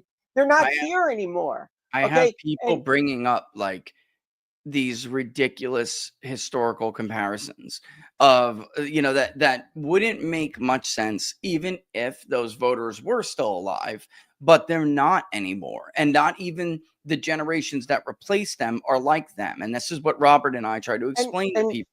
yeah, 30 and look, point swing in Michigan among young people, I was 50 just gonna say, under 50 and under, MAGA, new MAGA and specifically. They they, don't yeah, even but like what do Benjamin they don't Netanyahu. like the Republican, and they don't like regular Republicans, right? They like Trump. No, they just like You're it. And let me just get, because it's 3:15. Let me just yeah, get yeah. to Ray's version of this. And Ray's got an interesting take because he says a lot of, there's no way Iran would do this, and even if Trump goes all out, there's no way they're gonna, especially if he goes limited.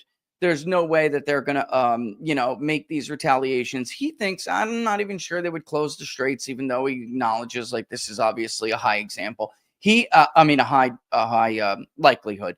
He has a different take, however, which is equally worse, if not maybe even more worse. Right? It's like we are all thinking about this in such conventional terms. And what I like about Ray's potential scenario is that this one may actually be a higher likelihood of happening than you think of how it would play out. All right. Because this is a new Yeah. world, guys. All right. So let me just scroll up a little bit so you guys can see.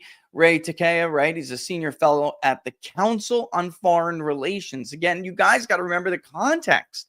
These people all are known to be pro-war, I mean, organizations. and all you have to say is Nikki Haley understands regime change is wrong. And I'm like, okay, if Nikki Haley is telling you that it's bad to do a regime change, you guys, what are you guys doing? What are you doing? What are you doing? I thought Nikki Haley would already be out there saying, drop the bombs, drop the bombs. But when I saw her post that, I was like, wow, even she understands that regime change is wrong. So yeah, go on this. But I just wanted to throw that in Whether there. it's intentional or not, and that's the whole point of me reading through these scenarios with you guys, right? Well, the regime change isn't on the table.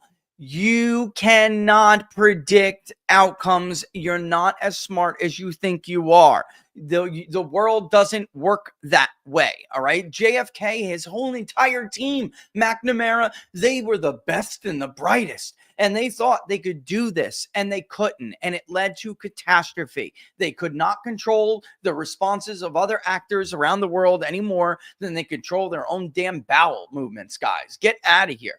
In the past week, Israel has inflicted considerable damage on Iran's nuclear program, the one atomic installation that seems to be beyond Israel's logistical capability is the Fordo plant, buried deep in a mountain outside of the Shrine of Qom. Only the United States, with its advanced aircraft and specialized munitions, can destroy this site. Now, this is what the third person for me to repeat what I've been saying for days. All right. This idea like Israel's going to do it on its own is stupid. That was never even an option. The challenge for Trump is to balance his concerns about potentially being drawn into another Middle Eastern conflict with his desire to disarm Iran. All right. Now, again, many people I know personally have explained to the White House that JD's concerns, the president's concerns about enriching beyond certain levels are actually well blown out of proportion. There are reasons to do that. All right.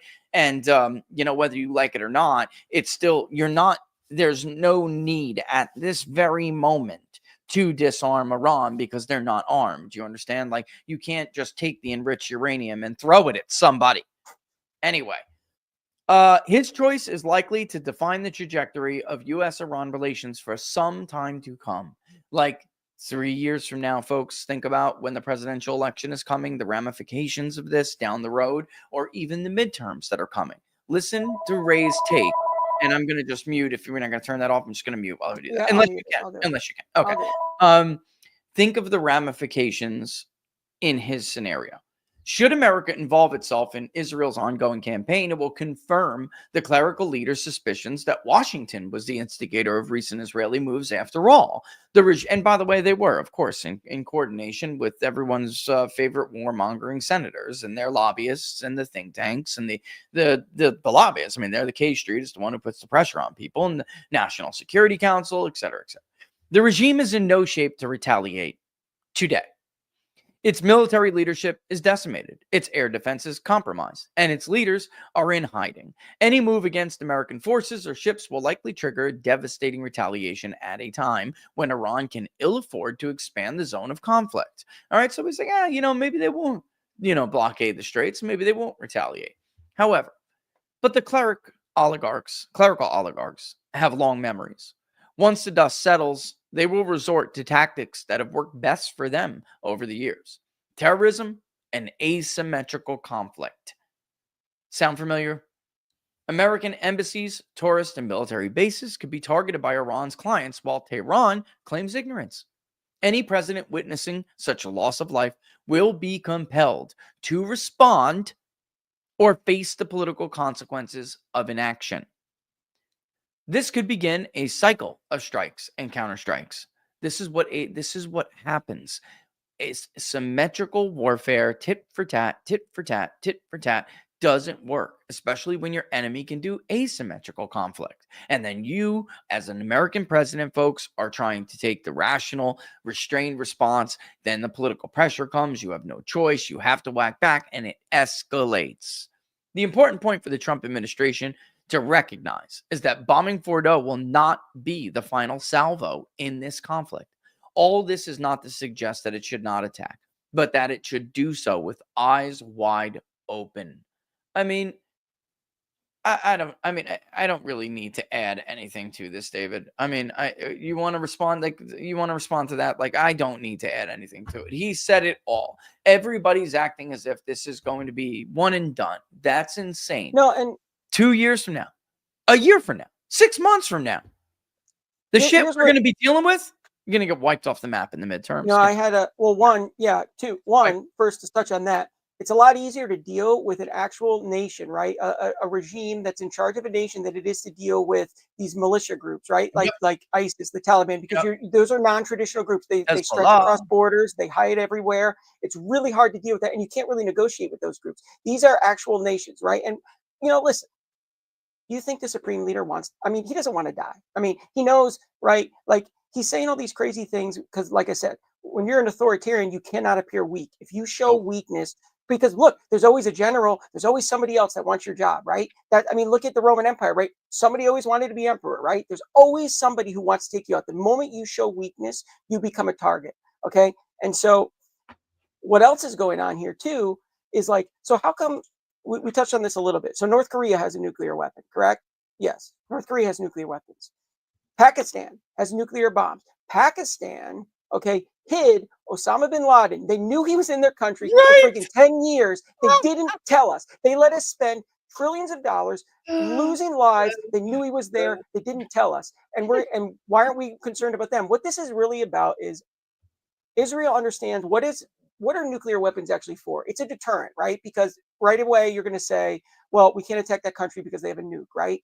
They'll nuke us back. It's a deterrent for countries. Israel is concerned about losing the ability to control basically Iran and regimes, right? So if another country in the region gets a nuclear weapon, that's another regime you're really not going to be able to take out with one swell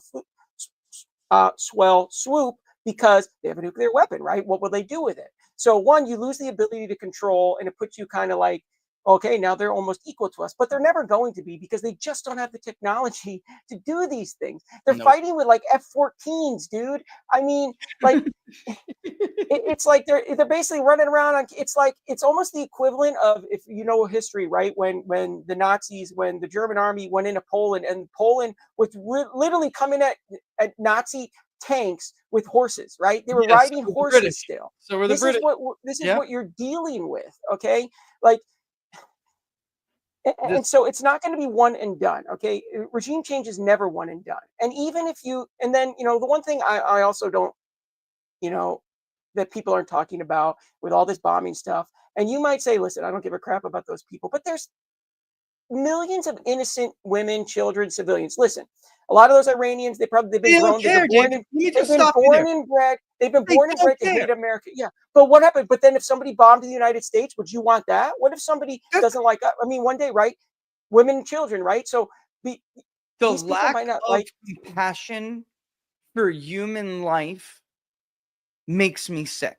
Like, it makes me sick. Like, And there I, are yeah, somehow, look, folks, I just don't think, maybe our philosophies are different, but when we die, I don't think God is going to separate out, no, whether or not you think you killed the bad guys, then they're women and children versus the good guys. Like, again, if there was a threat to us, David, then war is ugly and it's horrible. And sometimes that happens, but you're defending yourself. We're yeah, not and defending ourselves here. no, and also I did write this one down because this is something that Mark Levin, I just, oh man, dude. I would First play of all, clips, but I I don't. don't want Trump my needs to kick ulcer to him. act up. Trump needs to kick this guy out of the National Security Council. I can't believe he's on his National Security Council. Um, Isolationism. See, these people, isolationism, there's a huge difference between isolationism and non-interventionalism. And MAGA's always been about non-interventionalism. It's what Teddy Roosevelt was all right about, right? Speak softly, carry a big stick, right? You have a strong military, it's a deterrent, but you're not going to go out there looking for conflicts and trying to do things. You might show off every once in a while, but you're not looking for intervening around the globe. Okay. We don't have to do this. Rome did this, right? That's how. It's crazy because I was a history teacher, and the lessons are there for us. The lessons have been there, right? And this is why America was never meant to be an empire, because the framers understood that empires ultimately overextend themselves, because the empire has to keep going, has to keep expanding. But every time you expand, you wear yourself more and more thin. And that's what happened to Rome, right? Rome was built on conquest. But the more they conquest, the more land they had to defend, the more debt they had to take on. They were bringing in all these people that weren't, this is another thing, the refugees, right? Guess what happened? You want to talk about regime change? What happened to all those refugees after we had the freaking Arab Spring and all that stuff? They all went to Europe. Europe is a completely different country now. I mean, Britain is basically not even Britain anymore. Okay. I know. And so They're acting you as lose a cultural identity of what it means to be British, right? And that's really what's going on too with this whole, like, this immigration thing, right? You're losing the sense of this American identity and what it means to be an American if you just keep diluting it with all these refugees and everything. And I just think it's war, dude. I mean, I have two young children now, right? My son is 2 years 8 months. My daughter now just turned 8 months, and I'm thinking about their futures. And like, man, if we got in another 20-year war, man, my son could be 20 years old, and they might need somebody to, do this. And I yeah, just can't get my over the oldest fact is that about you're 16. not thinking, you're Nico's about not, to be 16, David. yeah, Nico's and about you're to be not 16 years thinking. old. My buddy's a He's in veteran. ROTC. He's in My buddy's a ROTC, veteran. He you he know? fought in Iraq. He fought in Iraq and all this stuff. When he was there, he joined after September 11th. He used to be a big gung ho kind of guy, and he's complete opposite now. I mean, it started when he got in there and he realized, hey, what the hell are we doing over here, right? And like, what's going on? Right. And so, quite frankly, I mean, I don't know if George Bush. It's hard to say because George Bush it breaks my heart because I mean, I I grew up, I kind of idolized, I loved George Bush when he was there. I stuck by him, I supported him, and now to see what he's become and to grow. And so I don't know if George Bush would. Let me ask you that: do you think George Bush regrets that his presidency became defined by the war? No, Because That's No, the thing. Like I would say, well, maybe Trump should ask George Bush, hey, do you regret it? Because I don't think George Bush does, but he should, he doesn't. because He he doesn't. could have been, he could have been a really good president. He could have been, because he was a kind of a cool. I mean, George Bush was, he was a decent guy for what you would say. I mean, I don't know everything. I've never met the guy, but from all accounts, he was a fun guy to be around. He really, he wasn't the smartest guy, right? He was intelligent, but he's not super duper smart. But he had this whole agenda. He could have been defined as fixing education, right? He could have done all these things, this new conservative, compassionate conservatism, they called it at the time. But none of that mattered. He's now defined by the war, right?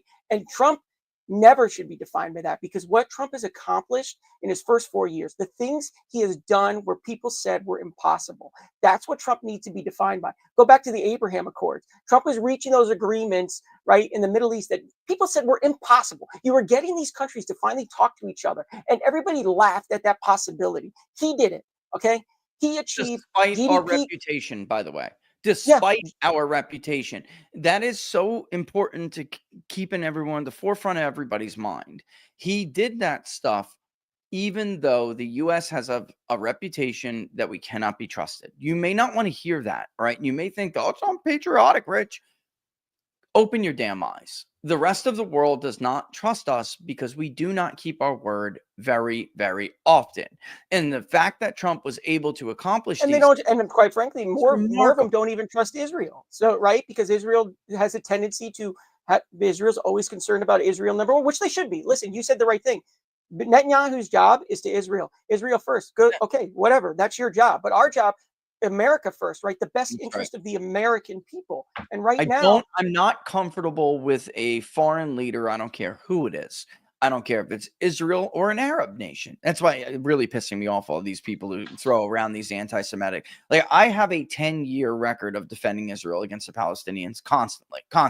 But I am not okay with a foreign leader of any country essentially blackmailing my president into a conflict that is completely no, and unnecessary for us use the to worst fight. part about it is That's he's what he's not. using That's not well, the essentially worst what part he is. is that they're using elected officials. They're using the money and the influence they give to our elected officials to blackmail. So you're basically seeing that our whole Congress, like these Republicans, are corrupted. They're your They duty, have been, David. Like, but this is a part where we do well, have to this is stop. why we're Hold in on. And I trouble. know Oh, you gotta watch where you walk here, but I don't. yeah. This is where this is Trump's fault. Okay, because Donald Trump did not have to come in again and play the play nice with these people. Okay. He did not need to.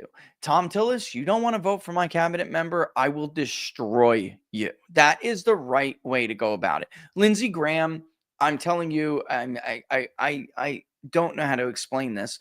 They actually think he provides them value, where like he's the and I kid you not, I don't want to get somebody, if I use this exact phrase, then it may know where it came from and people may get in trouble for it. But they think he helps them with Democrats, both in the Senate and with voters. Lindsey Graham has not earned Donald Trump a single Republican vote in either the state of South Carolina or in the US Senate. He hasn't gotten one for him. So I don't know where this value comes from. He only supported Trump because he needed to survive. Do we all like, how short is our memory? No, Do and we not need to do I need to go back to the debates? Do I need to pull well, up clips? Come on, dude. I'm not going to criticize. I agree. They wouldn't be there to Trump, blackmail him Trump if you got rid of them. quite frankly, I do believe that President Trump would be in a much better position had he gone scorched earth after 2020 on the Republican establishment. Yes, of course. Because look, it's Trump who's bringing Democrats over, and even someone like He's doing it I'm all. just a normal guy, but Mark Mitchell just did a poll for me, right? And Rich. I'm starting with Mark's because it was the most recent, but you polled for me when I ran back in 2022. And one of the things we'd always found in the data is that I was always pulling like 10, 13% of Democrats that were saying, I'm going to vote for David, right? I vote for David, even though I was an America First kind of MAGA guy. And Mark Mitchell just found the same thing. 13% of Democrats in the poll said they would vote for me. And majority of independents said I was the best candidate because I'm not because I align with the type of republicanism they want now and that they're open to voting for, right? And so, Trump, you talked about this a couple weeks ago. I think maybe it was a week ago. Like the midterms are going to be really big for so many reasons, right? One, if we lose, Trump's in a lot of trouble. They're going to impeach him for whatever they want. They're going to make up some bull crap again. The Democrats are going to do whatever they want. So that's the thing. But it's also going to hurt his political capital because when he leaves the office, they're going to, the GOP is going to blame Trump, right? Because it's not going to be their fault they lose. It's not going to be the fact that they're running retread candidates all across the country that had already lost districts that Trump won. They're running same candidates across the country. They're running the same crony candidates. It's not going to be that reason they lost. It's going to be because of Trump, right? Because Trump was unpopular, right? Because Trump did the Always, terror always. and this, okay? And it's going to hurt him. So if they lose the House, they're going to use that to dwarf Trump influence in politics from here on out. He is going to hurt the own power of his own endorsement, right? Because people they're going to blame him, say, well, you shouldn't listen to what Trump says because look at what happened. They lost the House again. We lost the Senate again. Either way, he's effed. And Either so way. I want Trump to be known as the guy who changed everything. And he has the ability to basically carve out a tremendous, almost the legacy that Obama kind of promised everybody, that he was going to be this transformation. That is what Trump can right? do. And Trump has the ability, and he's already started on. He did it in his first term, right? I mean, the things he accomplished were insane. Think about everything they threw at him in the first term. Yep. Now we pretty much know that the election was rigged. I mean, we're going to hopefully we find out more. We were told, by the way, to stay silent. Think about what happened. Think about what happened. And he still almost won re-election with every headwind against him, right? They literally threw everything against the wall, but his record was so impressive. He inspired so many people. They said, listen, COVID's a mess right now. I may not like everything how he's handling this and that. I'm scared about COVID, right? But I you know what? My life was good, man. I was making money. Everything was going really well. So I think I'm going to stick with him, right? Do I really want to go back to the old ways? And then things got so bad in 4 years. They were like, holy crap, dude.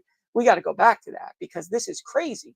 And so, President Trump has a lot on the line here. He's shown incredible restraint. He's done a really good job, but I really want him to go and start looking about his post-presidency agenda, his ability to change the Republican Party, because long after he's gone, you want him to be the one who, let's go back. The history books are going to say, well, it started with Donald Trump. The Republican Party before Donald Trump was always seen as this upper class, Wall Street type of party. But then Trump came along and he flipped the Democrats on their script and he took these working class voters. And then the GOP embraced it. And now they're the party of the working class and the bulk of Americans because the Democrats don't really care about that stuff anymore. I mean, they just want power at this point. And that's the thing, though. This is what I think people have missed, is that Democrats have a canny ability. They're chameleons. They have a uncanny ability to turn into what they know. When Republicans mess up, they know the American public wanted, right? So AOC's already going on the anti-war march again. They started the war in Vietnam. They started the war in Korea and Vietnam, and then Republicans had to end them. Yet they became the party of anti-war. All right. In Nixon didn't start Vietnam. Nixon had to go in and clean it up after two Democratic presidents screwed it up for him. They all voted for the Iraq War resolution, and then somehow they became the anti-Iraq War party. One of them would have been the next president if Barack Obama did not run. It's unbelievable how good they are at doing this. Guys, if you don't think in 2 years they could basically wipe the transgender radicalism and everything off the screen and then miraculously become the party of Blue Star in Wall Street again, like what's his name who plays the Gavin Newsom tried. Newsom's tried, he right? already did it. I was just going to point out he couldn't hold up the act for long enough because the riots came out and he realized he had to go back to what he is. And you know what? The worst part about that is we had Republican influencers bringing this guy on their shows and be like, "Oh, Gavin Newsom's moderating." Unbelievable. And Gavin actually said something. Gavin is a liar. And actually, in the district, I might run again, and I don't know. I really, quite frankly, I've made a lot of enemies, and a lot of that is my own fault because I dared to speak out against obviously Kevin McCarthy, and so there are a lot of people. The NRCC who got promoted. I don't know how they get promoted, even though they lost every race. Every election. They're clowns. I do need the president's support to run because I have a lot of headwinds against me, but we could win this seat. And this could be the seat that transformed the Republican Party. But you have a guy now, Adam Gray, who's perfect. He's a chameleon, dude. He's the worst type of politician because he stands for nothing. He runs around telling everybody he's a moderate. He's Valley first. He's a Valley-crat. And you know what he's done? He's voted 100% with Democrats since he got there, but he's still going around saying he's a moderate. And it's going to work. It'll work if you don't have like a full court press against him with that this. And by the way, I did have a conversation about your district because I used it as an example. And this is funny, actually. They're having a hard time, and you know this, actually, I think. They're Yeah, having a hard time. They don't like Vin. All right, I don't want to break news here, but they yeah. don't like any of these guys. And I'm like, but that's you can't expect people to go out on a limb anymore. You just can't. Like, you can't say, oh, let's see what, happens. And, if you just organized yourselves first and got behind the right guy first, you would push all those other people out, ultimately save money, and the message would be cleaner and delivered to the voter Yeah, and better. Mark Mitchell just said this. I wouldn't even need a lot of Yep. money. The data is already there. It's not even Yep. going to take a lot of money. The problem is it's hard for me to go out on a limb because I'm denied money, right? So they're always going Yep. to want to know how much you're going to raise, how you do this. And It's you already not, spent like a and it's quarter because million of your own and money. it's It's I like don't not have the worth. personal money to spend this time, so I Yeah. can't do it that way. It's But not they're not going worth to. it. They're going to tell the donors not to pick up the phone, not to do this. So that's the thing too. This whole notion, MAGA candidates can't raise money. No, listen, politics is structured where the money flows where the money's told to flow, and if Yeah. it's told not to flow there, it's not going to flow there. And Yeah. so, but President Trump is in a unique position. He's such a powerful figure. Once he says something, that's it, it's over. We can't beat him. So I would love for him to support me. I don't necessarily need to go to Congress, but I want to because we have to deliver for these people, and we have to show that the Republican Party has changed. And so he needs allies that want to codify his rules. I can't believe we haven't done any of this stuff. It's quite frankly, it's insulting that we haven't acted on the president's agenda because that's what the American people voted for. They gave us the trifecta, right? And listen, I used to think, oh, we can't ever get rid of the filibuster, right? But listen, Democrats are going to do it, dude. I'm They're telling gonna you. do it. You They're know gonna. the nature of the Democratic Party has changed so much that they want I things do listen. done no I matter really do what. need to report this real quick, because I was going to stop you before. Oh, go ahead. I kid you not, and I see your messages, locals. I do. Um, I'm trying to get it. Okay. I don't like the sound of this. Now it's entirely possible that I'm getting the video up here. I'm gonna get the hold on, I got to get rid of the other one, which I was going to read.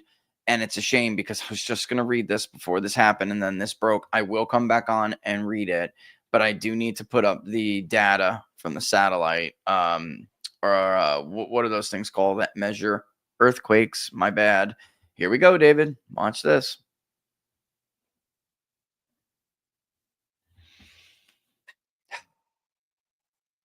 Mhm. Earthquake detected. I mean, the problem with that is there are some reports saying that it's detected in northern Iran, it's detected in western Iran. Um, that is the actual. I hope this isn't what I think it is. I really hope it's not. But if that's what I think it is, well, then it's on. And I will just, unfortunately, I'll read this with that in mind. Well, they're Okay. saying talks with Geneva have failed. Iran rejects to give up its ability to make nuclear weapons, the nuclear fuel cycle. Um, And that's a so shame because let me read this right here. This is from Robert Wright. It was the last one I was going to read. I guess we'll have to read it now. There is no military solution to the conflict between Israel and Iran. Robin Wright is a foreign affairs analyst who has written multiple books on the Middle East, including Rock the Kashba, Rage and Rebellion Across the Islamic World. And he writes, ultimately, there is no military solution to the conflict between Israel and Iran. Every conflict needs to include some kind of diplomacy to address the original flashpoints for an enduring outcome that prevents new hostilities. Whether or not the U.S. engages militarily, Washington is the only party capable of brokering a deal that diffuses a conflict between Israel and Iran, two countries that have conducted a shadow war for decades now, playing out in stunning missile barrages. So the U.S. is now a player, whether militarily or diplomatically. One haunting danger is that neither the U.S. nor Israel has specifically detailed what their longer term intentions are on Iran, what the end game is after the shooting stops. Trump has called for unconditional surrender. Does that mean a total surrender of a nuclear program and ballistic missiles too? Or is Trump talking about some form of political surrender? On the day he launched airstrikes on Iran, Prime Minister Benjamin Netanyahu made an appeal to the Iranian public. He said Israel had cleared the path for Iranians to rise up against theocratic rule in Tehran. Regime change was implicit. The two men have reportedly discussed whether to kill Khomeini, something, by the way, Trump stopped him from doing, who has been in power since 1981. Trump said he was opposed. I heard he basically said, "What the fuck are you thinking?" That was like verbatim what he said. Trump said he was opposed for now, even though he noted Wednesday afternoon that the theocracy could indeed fall as a result of the current war.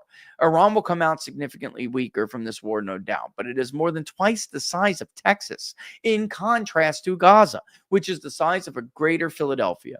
Israel is still at war there after 20 months of warfare. Iran is also twice the size of Afghanistan, where the U.S. fought its longest war, and it is 3 times the size of Iraq, where the U.S. fought an 8-year war, which, as the unintended consequence, spawned ISIS, an extremist movement that forced the U.S. to re-engage in Iraq. Troops are still there. There are so many recent precedents and lessons that should be heeded in navigating what Washington does in the hours, days, and weeks ahead. And then Jonathan Panikoff goes on to say Iranian leaders are unified in the overarching priority, which is regime survival. I mean, No, David, those guys. Those we guys should are not read going to give our up their country.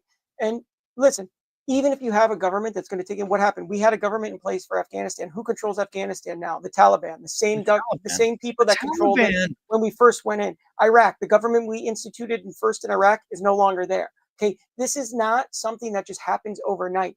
You know, especially among Muslim populations where there's so many different sects and a lot of different variabilities, right? So everybody's going to be competing for power. And then, like we said, we're still not talking about the fact that China has a huge interest in Iran. Russia has a huge interest in Iran. They're not going to sit back and not push buttons, right? They're going to want their side to get in power, right? So they're going to be playing chess with that. There's so many things to say this is not going to be easy. This is not going to be a one strike all. And it's just important. There's so much going on in this country right now that we have to fix. And if we get involved in this war and neglect the domestic problems facing our country, Americans are going to lose hope.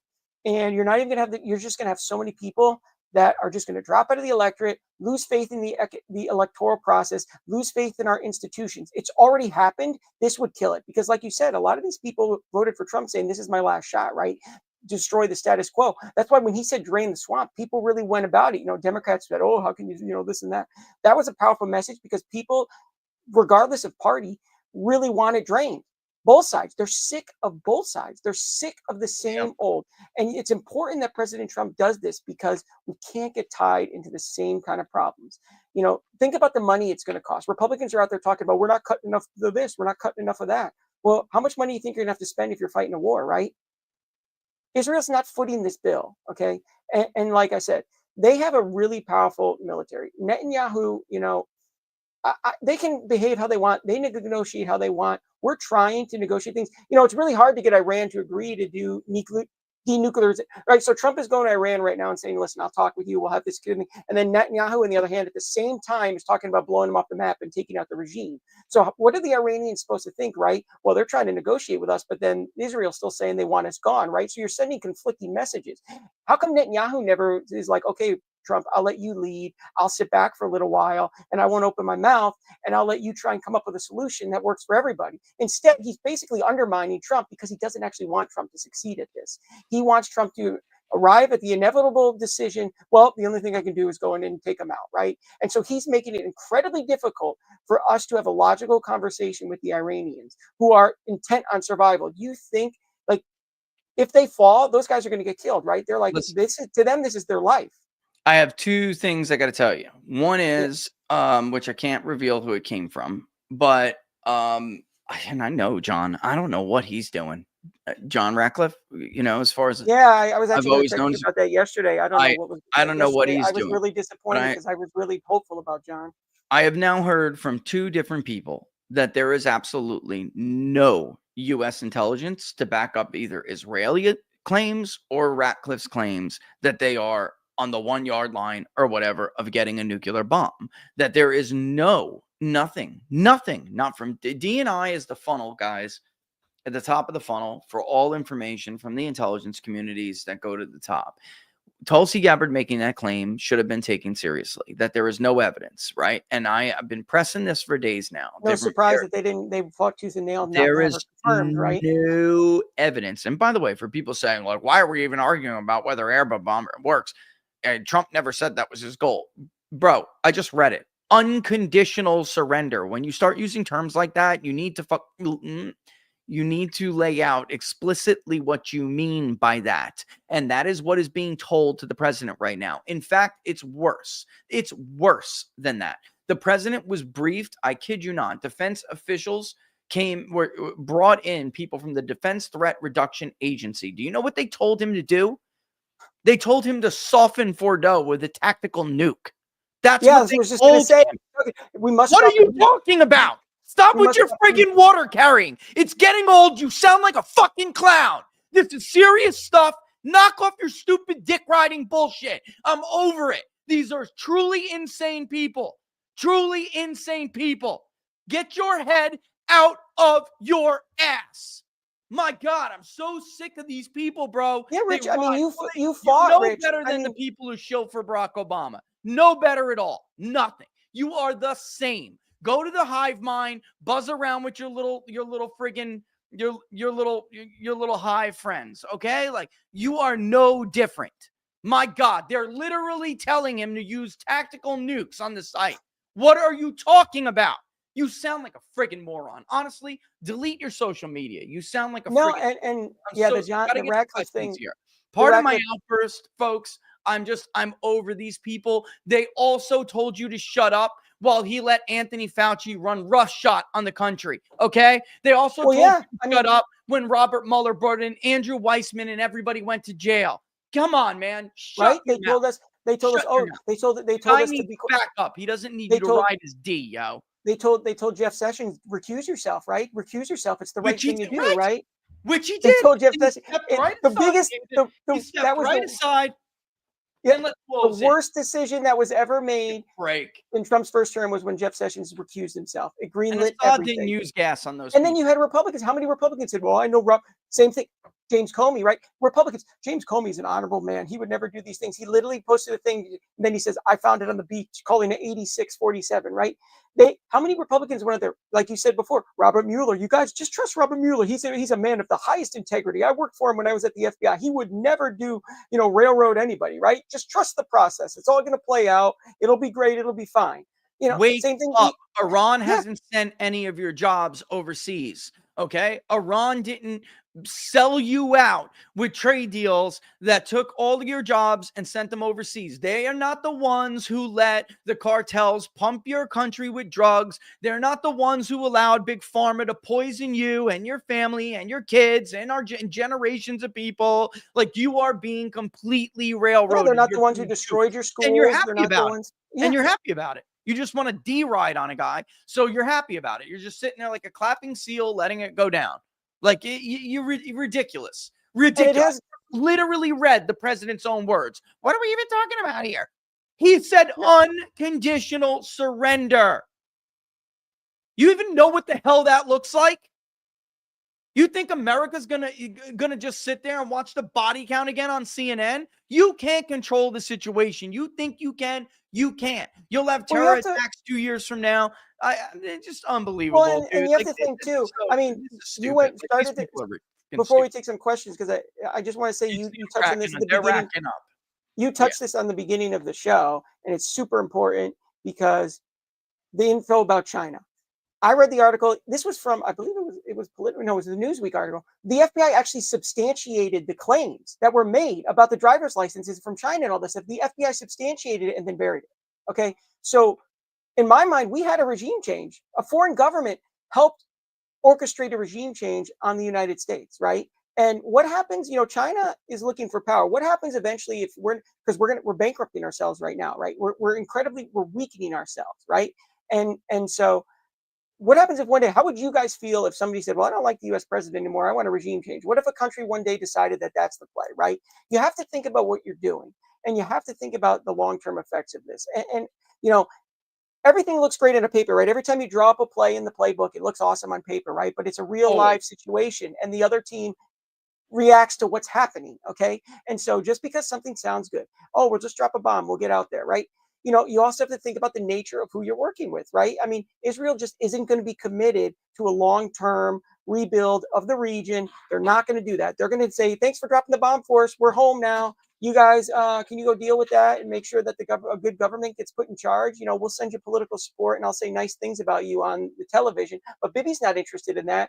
And I don't know if this is true. Before you take a question, I wanted to ask you this. I was told by one of my friends, Bibi has an election coming up, and I was told that the polls aren't looking Yos. great. Yep. I was told that the polls aren't looking great. So what's a I good way to rally support behind you?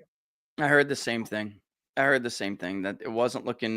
Which, by the way, look who does this every time the issues turn to things like healthcare or the economy or something like that. And I'm not saying they don't have a threat, David. They do. Israel is surrounded by enemies. Yeah, But I will say this again. I'm not trying to be condescending, but read a book. He's acting. Look, he's acting just like Otto von Bismarck. He's acting just like, every other leader of a country who has been encircled. Encirclement is when you're literally on the border with people who are enemies. And, that's what you would expect that nation to do. They expand out. All right. Germans before the First World War, they did it. Germans before the Second World War, they did it. This is what happens. And it's like you feel like you need a buffer. You need like a buffer to yeah, separate you yeah. from those enemies. It's very expected, predictable behavior.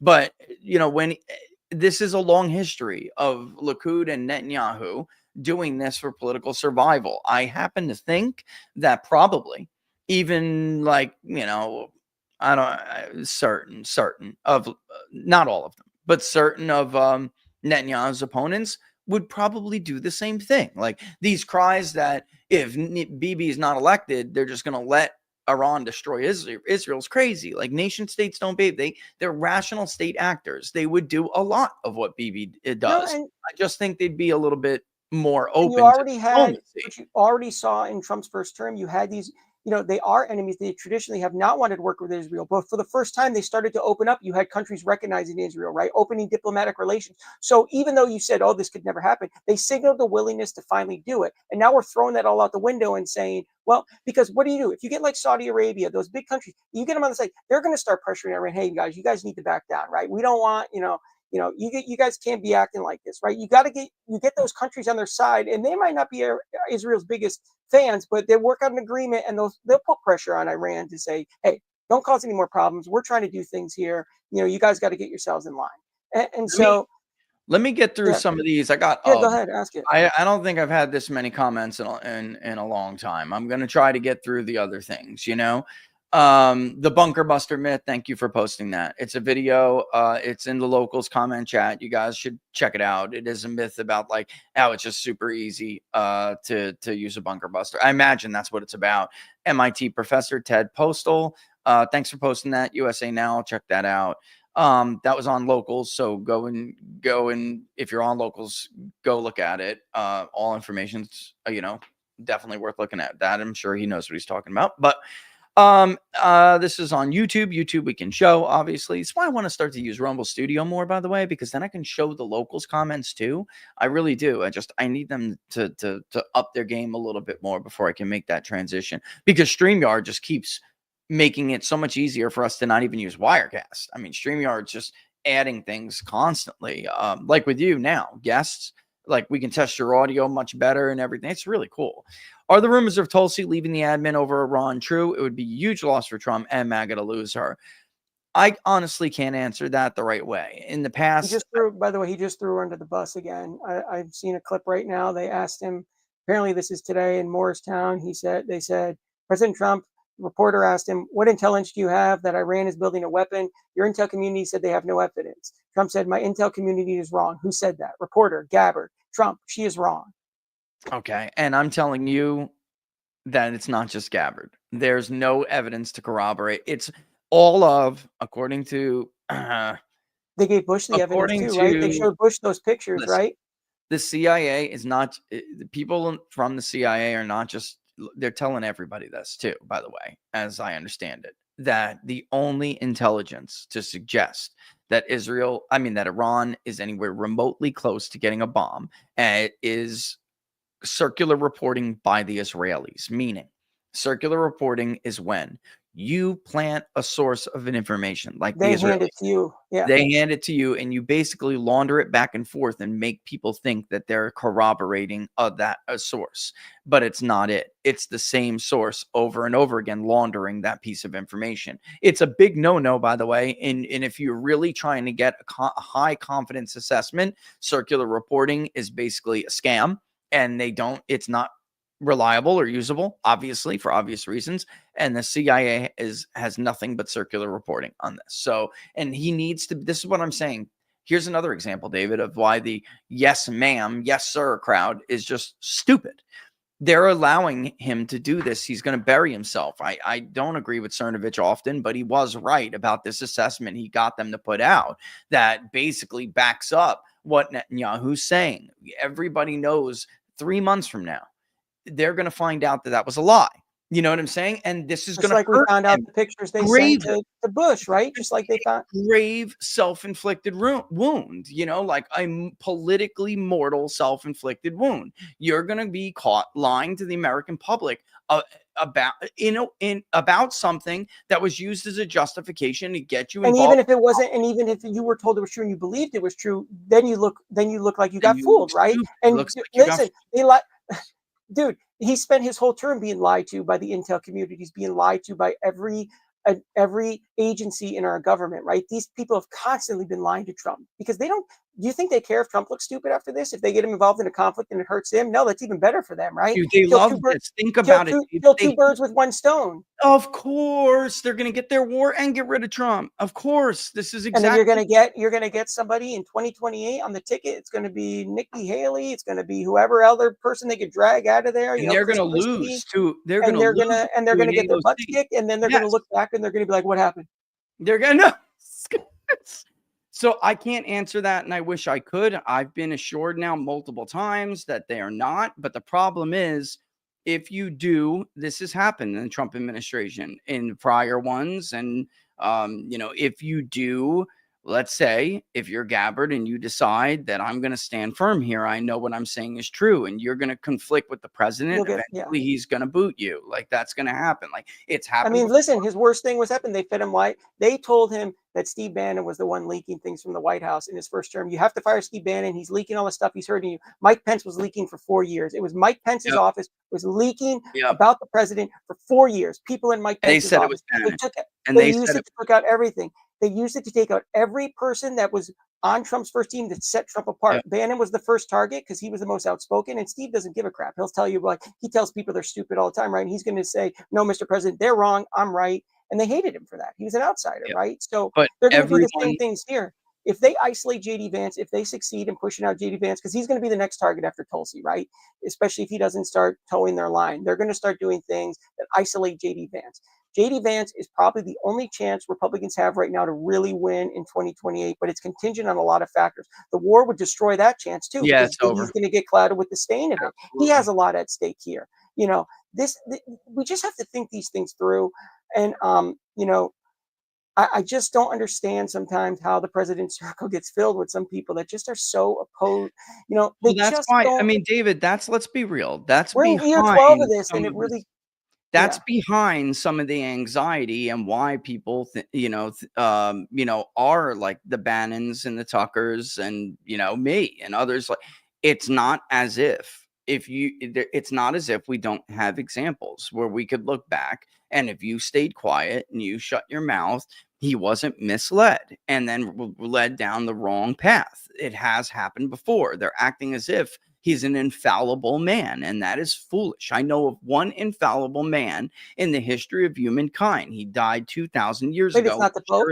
And he sure as hell did not say, blessed are the warmongers. All right. So, like, I mean, this is crazy. And the name calling comes from not being able to answer basic criticisms like that. It would be a huge loss before I move on to the next one. It would be a huge loss for Trump and MAGA, because MAGA is more than just a core part of the Republican base that supports Trump.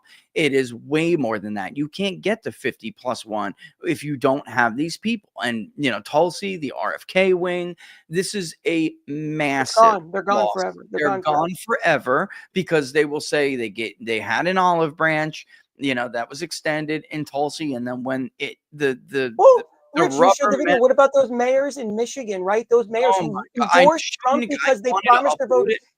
They promised their vote. You vote for this guy, we won't have any more wars. That's why I'm supporting AOC +6, bro. Those people, I'm kidding? AOC +6 in Michigan. And they will never trust any Republican again. AOC they went out on a limb. +6. Yeah, crazy. Take it to the bank right now. Take it to the bank. Actually, maybe even more, honestly. Barack Obama could win that state by more. So, take that shit to the bank right now, guys. You think this is all funny and games? You think, oh, okay. I guarantee you, if this goes awry, and if they get their way, which I have this great clip I did want to play because I know your buddy Mark Levin. I mean, this is a guy who in the same breath was telling his audience that Joe Biden's senile, also then calling for a war against Russia on behalf of Ukraine's with a senile president at the helm of this country. Think about how irrational and how dangerous somebody like that is. They can't think through it. You think Joe Biden is being a puppet, he's a marionette, and a bunch of 20-something warmongering progressives and crazy fanatics are really, pulling the strings on this marionette.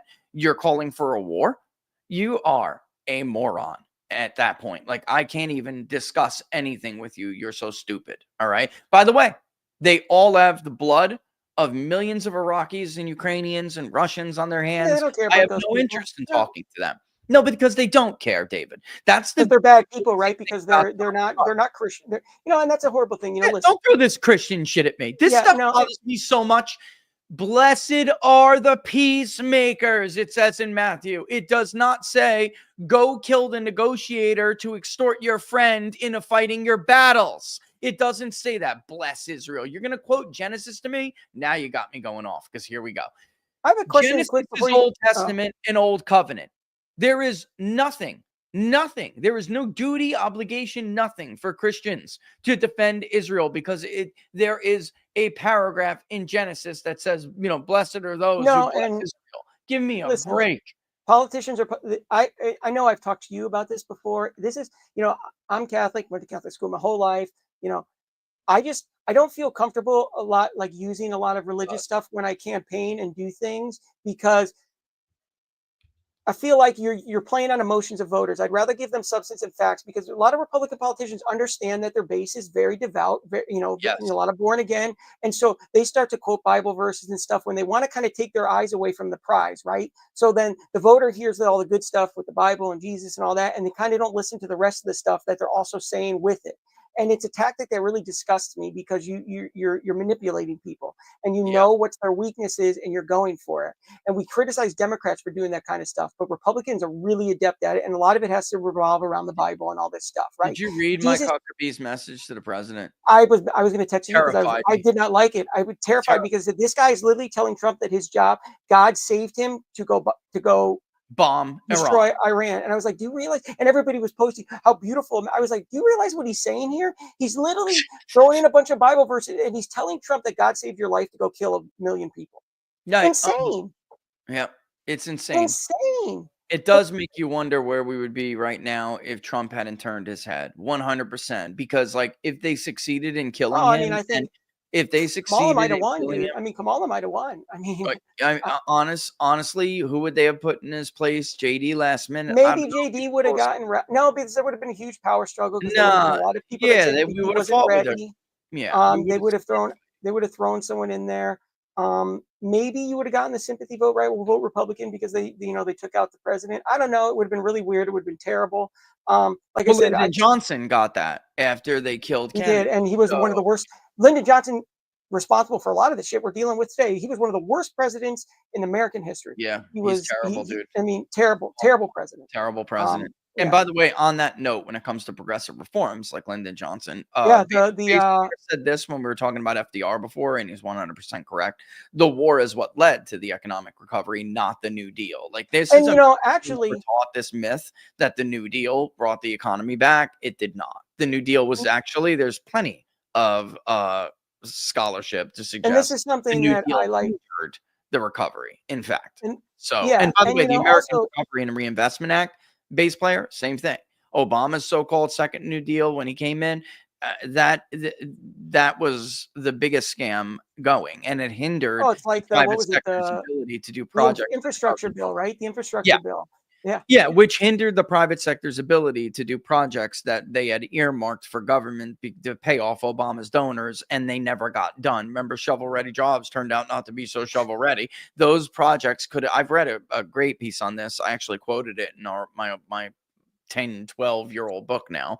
But it's worth reading that study, because there were a bunch of these like projects that could have been done by private sector, or at the worst, private public partnerships, but they couldn't get the gigs because Obama was holding them for his friends, and these jobs never got created. And Oh, it it's was like the bullet train here in California. And going back with the New Deal, there's a lot of myths about the New Deal, and it's one of my favorite periods in history, because I'm actually somebody who really admires Herbert Hoover. If anybody has, when you're in school, you always thought that Herbert Hoover was this terrible president. Herbert Hoover, if you read about him, you learn about him, was actually one of the most remarkable men that ever existed in this yeah. country. I Oh, mean, this is a absolutely. guy who was orphaned, came up for nothing, became this man. He was the first one ever to donate his salary to charity. But Hoover actually, what you're never taught about this is Hoover actually started a lot of the New Deal programs that FDR later took credit for when he won. They were actually started under Hoover, when he kind of shifted gears a little bit. So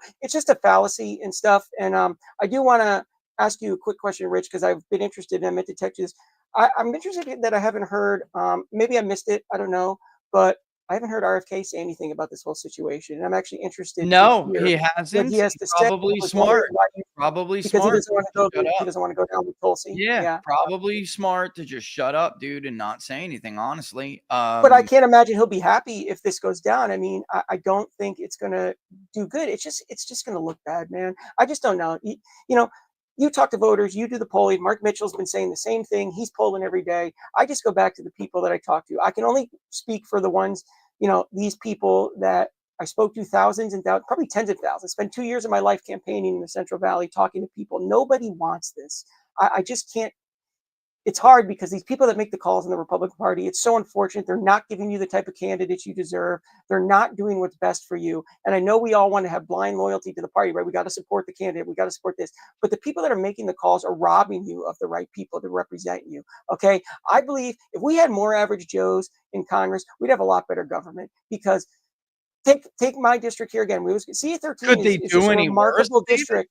No, Could they and do any CA13 is worse? just a remark. Listen, they would tell you I know nothing, right? I think I've done pretty good talking about international affairs and stuff. Sometimes I'm like, how can I be smarter and realize you're heading towards the iceberg, right? Okay, it's staring you in the face, and you want to go back and do the things. And I think a lot of it too goes back to what I said before.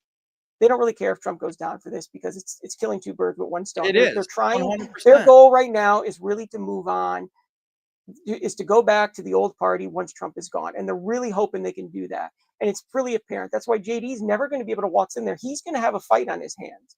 And I just think, his ability, his willingness to talk to you and hear you out, hear the people that had the data. I know that Mark Mitchell talked to JD Vance about stuff with America First.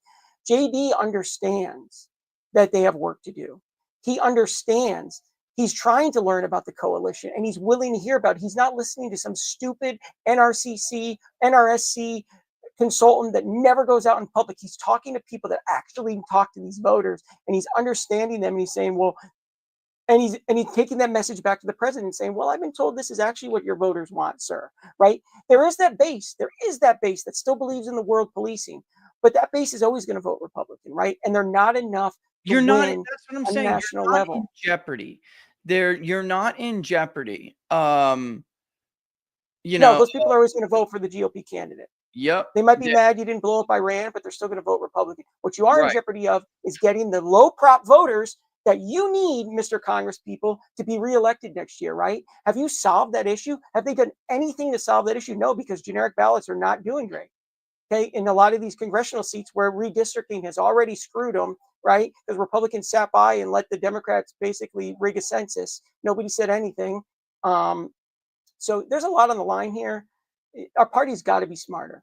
And I don't like people giving the label of rabble rouser and criticizing. No, the people in charge are doing the wrong thing, and we do need new leadership. And I do think President Trump is smart enough to understand this. But when you are trapped in that room with the same voices over and over and over again, it's really hard. That's why I'm actually shocked how much restraint Trump's throwing. I think this is just totally. This is a guy. I mean, honestly, I'm not that shocked because I know he's smart. I know he wants people. JD the same thing. Like, don't get me wrong. I expect him to show restraint. He's earned that, but you can't just turn a blind eye to the mess ups and blunders that have happened in the past. And even JD's got somebody in his ear who I think is a total clown. He's sitting there trying to tell JD about the coalition. This is a guy who supported Ron DeSantis. He's a total moron. I know. He argued with me the entire. You know who I'm talking about. He argued with me the entire election cycle about who was MAGA, who was in the MAGA coalition, about the younger voter, the non-white voter. This is a guy who I think, frankly, is racist and doesn't want non-whites in MAGA. He doesn't think it was. He would argue it's not even. No, it's not even about that. They don't want poor whites either. They don't want people that they deem beneath them, right? These people are like they're these are the. This one does. Walmart. This one does. Yeah, but like some of them are like they just don't want the lower. Like these are the Walmart, Kmart shoppers, right? I don't associate with those people. I want my old school party back where all Wall Streeters were getting fat and rich. But JD. I want you should talk to Mark. You should have Mark on again because he spoke with JD. And actually, what you're saying now, I think I don't want to say anything because it's not my place to say what they said to Mark. And but we'll talk off the air about that because Mark. Yeah. And I think I know. People were asking. Yeah.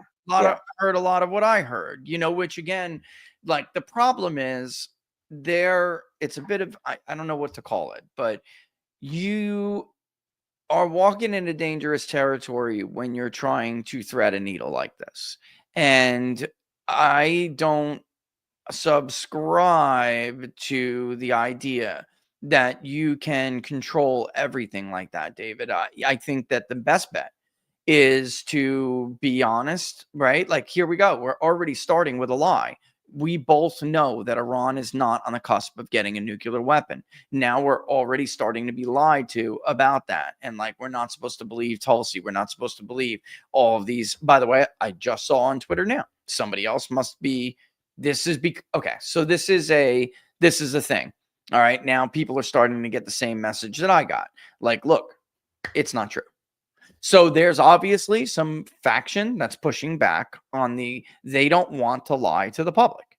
So there's a faction that is now telling people that, because I'm not alone, you guys can go to X right now and you will see multiple media and influencer accounts citing people saying that it is not true that Iran there is no independent evidence outside of Israel that Iran suggests that Iran is getting close to getting a nuclear weapon. So what is that? What is going on there behind the scenes? Just because I know a lot of people don't know how this stuff works.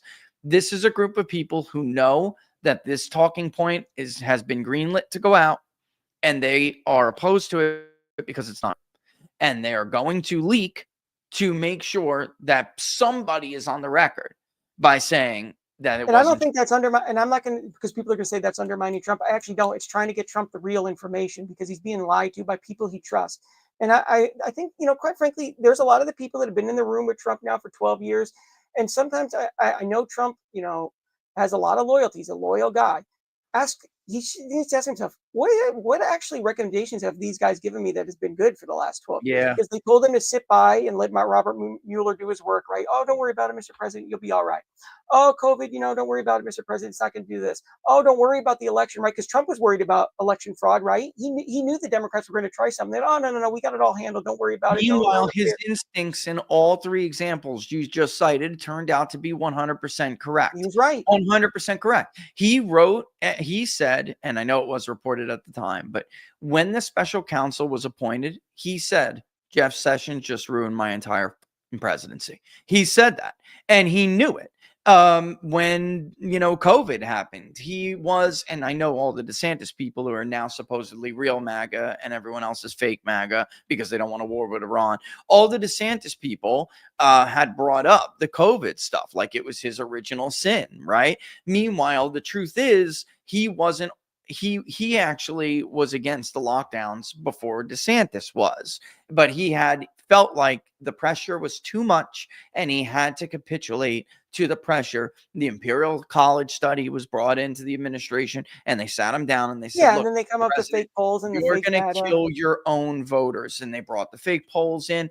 So like his instinct was right, but at the time he made a bad call. Right. So like this idea that like he's incapable of making mistakes. No, he has always he has the good instinct. And that's why he's taking so long here, because his instinct is right. His instinct is not to do this. And he's just being pressured so much and he's trying to hold them off. But yes, he's trying to. And listen, quite frankly, I said this to my buddy last night. If Trump does fully resist this, I'm actually scared for his well-being, because he just said I wanted to play this. I don't know. I was trying to get some context, so I didn't want to play it, but he just told reporters going to the plane that like, you're in danger talking to me right now. Like, he's like, I shouldn't even be out here. I don't know if he was like trying to insinuate that Iran could kill him right now or something, because I hope he's not, because of course that's ludicrous. No, but he is in danger from the war machine who hasn't gotten their way yet. Like, and that has always been the threat. The threat to Donald Trump's life has always been from domestic threats. All right. Like, it is his real enemies are here, David. They're here. And pretend like all of a sudden now Iran is the big threat to him. I just think it does a massive disservice to all the people who stayed with him this entire time. I really do. No, Let me let's burn through these because one more. I missed something, but you know what? I don't care. This conversation was too important. All right, DGP, you guys read that. And yeah, I mean, he walked out alive. He was put into a DHS, CIA, FBI kill box and walked out alive. And the return salvo. Yeah, but how many times? But do you think lightning strikes twice? What happens if they put him in that kill box again? You know what I mean? Yeah, like, there are a lot of people in the government still hate him, especially if you resist the war machine. What are we doing right now? What are we doing? Being like totally misdirected, like they're gonna blame Iran for something they tried to do. This is gross, and people are gonna defend it. People who are supposed just as bad to as be the people. Quite frankly, the argument is just as pathetic as the people screaming that Russia stole the 2016, the 26. That's what I'm saying. You guys are acting like Democrats right now. You guys are acting like Democrats right now. You really are. Not you guys. I mean, most of my viewers, I imagine, you guys are not this. You're not at all naive, and you're not. No, and like you said, we are not. Speaking up against this isn't like, oh, you don't trust Trump. No, I know what the pressures are, and I know what's going on behind the scenes. All you have to do is look at American history. How many presidents have been led down this quagmire by the intel communities? I mean, Eisenhower knew it, dude, right? Eisenhower, he was in the military. He was a five-star general. He knew what the pressure was going to be like, and he literally gave a speech about it, warning us, because he's like, dude, this is really bad. I don't know if my predecessors are going to be able to handle this. I have to warn somebody. He knew better than anybody, and since him, presidents have been misled all the time. Gulf of Tonkin, right? I mean, Jesus, the Gulf of Tonkin, it's all lies. They're all lies. Spanish-American War, right? Spanish-American War, the sinking of the ship there. It blew up on its own in the harbor. And they said, nope. They said the Spanish did it. Let's go to war. The Lusitania. The Germans were Lusitania. Please do not we cannot let you send these weapons. Please do not keep sending these merchant ships. Crisis in U.S. foreign policy. Yeah, they put people on a freaking death. They put people on a death ship. Yourself, folks. Read the cables yourself. They begged America not to do it. They were bound by law to be neutral, and we were sending weapons to our eventual allies and supplies. We were acting. It was an act of war against Germany. They had no choice. They literally had no choice. You would have done it too. You're not just going to let them. And then what did we do? We spun some tail. We spun a tale about how they killed a bunch of innocent No, people. Well, we I made always kill innocent people, guys. Like and I it, always post about this book with Joe McCarthy, and something that I learned, which is crazy, is that we're responsible for the CCP right now, because you had communist loyalists had been appointed in the State Department after World War II. They got jobs in the State Department, and yeah, they actually convinced people that Mao was the moderate, that they had to get rid of Chiang Kai-shek because he wasn't working, he wasn't doing things, and that Mao was going to be the more loyal American leader, and it was okay to give the green light to give up on the nationalists. And that was the big reason they bailed on them. And we helped Mao take power because of people lying to the people making the decisions. yeah, And it's just crazy. Yeah. yeah. I mean, that's and then what happened? One of the worst democides in the history of the 21st century, or 20th century, or ever. Um, oh, that was a question. Wouldn't Iran announcing they have nukes mean Israel would automatically assume all ballistic missiles have nukes, then respond accordingly? I mean, no. I mean, well, look, I mean, there are other the way Netanyahu acts, maybe. I mean, but the fact is, countries develop nuclear weapons despite the objections of other countries, but they don't use them.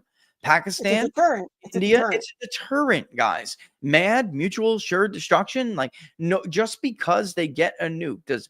I'm not saying that Israel wouldn't flip out and say that we should treat it like that. I think Netanyahu's willing to lie to people to get his way now. Of course, he's willing to do it if they had a nuke. But I mean, listen, and here's another thing. Like, I don't know. I'd have to cross that bridge when you get to it. Trump has always said that it's unacceptable for Iran to have a nuke. So I'm not saying he's being, like he never said that. It was inconsistent, but he is being inconsistent if he uses lies and fake intelligence to justify launching a strike on a country that has a legal right to have the uranium they have. They do not have Rich, the ability quick, to deliver. Poso just posted this. Per an individual in the hearing, Ratcliffe was not saying Iran was about to make a nuke or that there's new Okay. intel. He was making a football analogy that war hawks are taken out of context. This is what Poso Okay, saying. then that makes He sense says to me because I'm telling you, I'm about to call my buddy and be like, "Yo, I he need to says get you Trump, on." Radcliffe, JD, and It's Tulsi crazy. are on the same page. Now, I mean, Trump just threw Tulsi under the bus again, so I don't know how much. I don't know. Maybe I don't know. I don't know what's Maybe, going on there, though, but maybe. Honestly, maybe because like I don't think any of us really know how to answer that but question. Trump does need to. The one thing you said quick, you just went on. Trump has said Iran. He needs to lay out what does he mean when he says Iran can't have nuclear weapons? What does it look like? So you're saying Iran, because the warmongers are using that to say, see, so you're saying you would go to war to stop them from doing. He needs to Well, say what he means to stop them let me tell from you what having has nuclear been a weapons. convincing argument, okay? And this is something that JD brought up, all right? That they neither one of them like this idea that like they're enriching beyond a certain point and they are persuaded by the argument that there's no reason other than a nuclear weapon to enrich to that point. The problem is there are arguments for it. They just don't like those arguments. And the reason they don't like them is because of the people who are in the room telling them that there's no legitimate purpose for it. And there is. Robert Barnes actually, and look at the replies to Robert when he laid out, actually, according to international law, and look at other examples, medicine, there's there are reasons to do it. They were not told these things. Like the first time JD got that information was when Robert Barnes tweeted it. I'm serious. Like, so, they were being told that there is no other reason to do it other than a nuclear weapon. And we are trying to argue, and it's not even we're trying, it is the case that the Iranians are relying on that in order to have regime credibility. They need to be able to deliver certain medicines and make good on promises. And, so like you're taking away not simply their way to make a nuclear weapon. You're taking away promises they made to their people, and that is a problem for them. I really hope, though, the reports about Iran not wanting to negotiate are false. We'll see, but like they may be at a certain point where they're in real trouble, and they may. This is the scenarios we outlined before about you take out the heads of certain military leadership, you leave it now to the next guy who doesn't have the weight of the world on his shoulders every day, and he could react very differently. And so, like, maybe you killing the negotiator, the chief negotiator, wasn't the smart tactic, because all weekend in Tehran, you could read columns that basically say the guy who's going to take over for negotiations is a total fanatic. So, like, now you just killed the moderate and you're wondering why they don't want to negotiate. Like, I mean, this is foolish, David. It's very foolish. I heard California hippie say this will be over in 24 hours. I don't know. Go ask mommy or big brother. I heard a certain California hippie say this will be over in. Tell them I said yes. This will be over in 24 hours on Tuesday.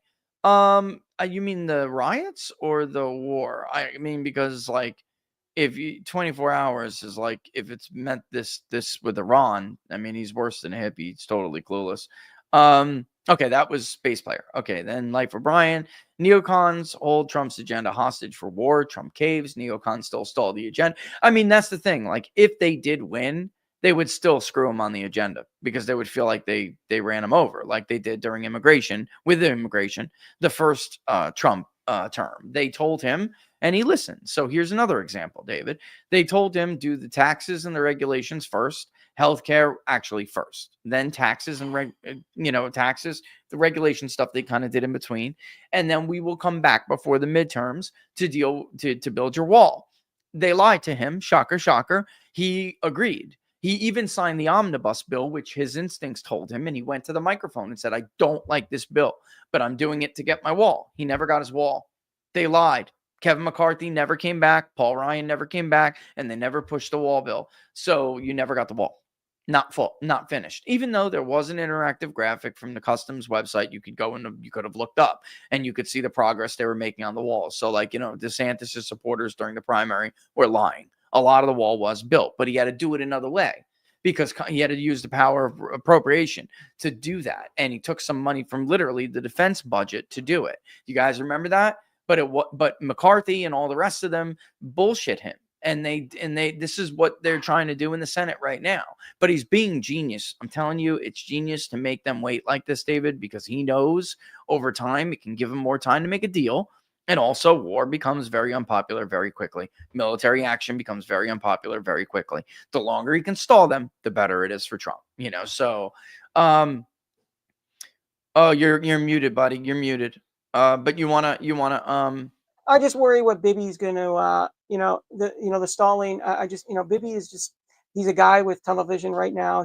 This is what he wants. And like I said, I worry if President Trump resists this and doesn't, eventually they come to some peace thing. I just worry what somebody's going to be mad at him. There's going to be a lot of people mad at him. I just worry for his well-being, because, like I said, the biggest thing here is I want the president's term to be remembered as the term that transformed, really kickstarted this new America, this new golden age, like he's been talking about. And if we get involved in this and it gets drawn out, all of that goes out the window.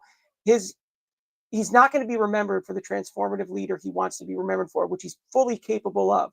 And we're running out of time because, like you said, the midterms, the Republicans are screwing him on the midterms. They're right running now, horrible they're campaigns. taking valuable time. Yes. They are running horrible campaigns. They are costing him. If they lose, it's over for him. You don't have the time, David. Like, a president has a certain amount of time to get things done. They're costing him that time right now by dealing with this and making him deal with this instead of he gets another term. It's not like he has another term where he needs this. This has to get done. He's got 3.5 years to go. And they're not going to want to vote for anything next year because it's an election year and they're all cowards, right? They don't want to vote for anything. So absolutely. They're going to stall That's exactly what's going to happen. You know it, and I know it. Yeah. So there's a lot on the line here. I think that Trump is smarter than most. I don't disagree with how he's handling it. I just know that the echo chamber is bad. You got to think this through. And Israel, just like you said, the intel. I mean, they gave George Bush pictures of the WMDs, right? They said, oh, here it is. Here's our evidence. People forget this. People forget the photos were from Israel. It never happened. Okay. They gave them to, yeah. I just can't believe that some people need this to be reminded. U.S. sanctions Iran, so need uranium for medicine. Vincent Clark. Yeah, I mean, it honestly, there are. I mean, it's just that they rely on people not knowing the minutia of these issues, and they tell these they tell these stories, these fabrications.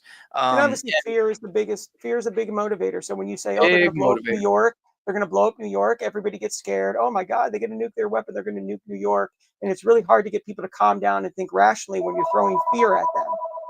Agamemnon, follow up to last week. Can you explain what you meant about Marlboro? Grew up in Homedale and Monmouth, admittedly rich area. M27 now, loved Freehold as a kid. Family are 3 times Trump voters. You know, when you go north up Route 9 a little bit, Agamemnon, and you get to the more wealthy suburbs beyond Freehold, you know, before you get to yeah, I mean you're in Marlboro, but they're much more wealthy and much more affluent suburbs. So like Trump doing well there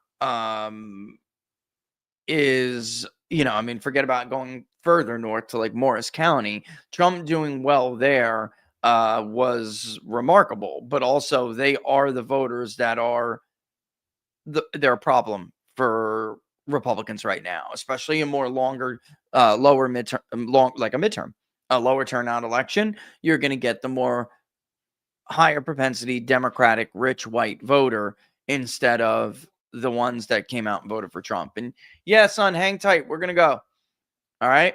I don't know if Rich, you can hear me. I gotta head Yeah, out soon go too. ahead, So brother. I will I answer just the. want to close out. I just want to close out one thing for the president's team. Go If ahead. anyone's watching, Rich and I, we've been talking about this for years. I do believe that the 13th district. You and I knew it better than anybody 4 years ago, and they laughed at us. I do believe it's going to be one of the most important seats in the country next year. We cannot take the advice of people that have lost this thing over and over again. They Yep. won that one time because they lied to voters about what the voters were going to get. So voters voted Republican, believing they were going to get somebody like me, somebody like President Trump. That's not what they got, and they kicked that guy out. We cannot make this mistake again. I do hope if anyone from the president team seen it, have a conversation. Reach out to me. We can do this together. We can win. This might be the seat that saves your majority and saves your presidency. You need an ally there that isn't going to be afraid to codify your agenda because unlike the people at top of the GOP, I know that it's popular with the voters. So, thanks for having me on. Been a good talk. Anytime, David. It We'll has talk been a soon. great Cool. talk. Don't forget to Bye. follow him on Twitter, guys. Go check Oh, out yeah. X. At David Giglioca. I still say Twitter. I just don't like the word. I Me don't know. I too. don't like. Me too, Yeah. man. All right. Talk to you soon. Never. All Bye. right. Tell the family, tell Linda and the kids hello. All right, well, All yeah, tell Laura I stopped texting you late at night, but I won't. But I will. I'll say I will. right. Bye. All right, man. Take it easy. David Giglio, everybody. Of course, David ran for Congress. I know he's thinking about it again. I don't know what he's going to do ultimately. I do know what the polling says. I've seen the polling in the area. Of course, we saw some garbage polling, push polling, you know. But just an incredibly crappy situation for him in 22. So like it's a hard decision. So now you have a bunch of people asking him to run, but frankly, he was left to hang, they hung him out to dry before. So it's a hard decision when you already spent so much of your time and money of your own to try to because you believe in the movement and the agenda, and it's as much as we'll see what he does, but I wouldn't I wouldn't hold it against him if he did not run again. I wouldn't hold it against him because it's a scumbag area. It's just the truth, and he told everybody. It's kind of like I would not begrudge him if he just sat back and said, "I told you so." I mean, just so you guys know, like you remember the lawsuit with Adam Laxalt? His walkers were supposed to be walking, and instead they were gambling in Caesar's Palace. Right, same firm, by the way. They were supposed to be same firm connected. Davids were supposed to be walking for him, but instead, because they wanted money from Kevin McCarthy, they were told if you do this, you're not going to get any more money. So they walked for John Duarte. Apparently, I mean, took his money and did that. I mean, that's disgusting. Absolutely disgusting. So I don't know. Are they worth it? Like, David's got to ask himself that question. And I know he thinks the country's worth it, but you do have to, and the people of the district, by the way, you would have an easier time. Let me put it that way. You'd have an easier time getting votes. You still need money to do your campaign though. And he has made enemies, but he made them being the good guy in all this. and they lost that district when Trump won it by 5. Exactly what we told them would happen, by the way. Exactly. All right. Let's get to locals. As much as I felt betrayed, I wanted to say, Mr. President and Madam Vice President, for stepping back from the abyss this week. I may not have Rich's bat phone, but I hear the war drums.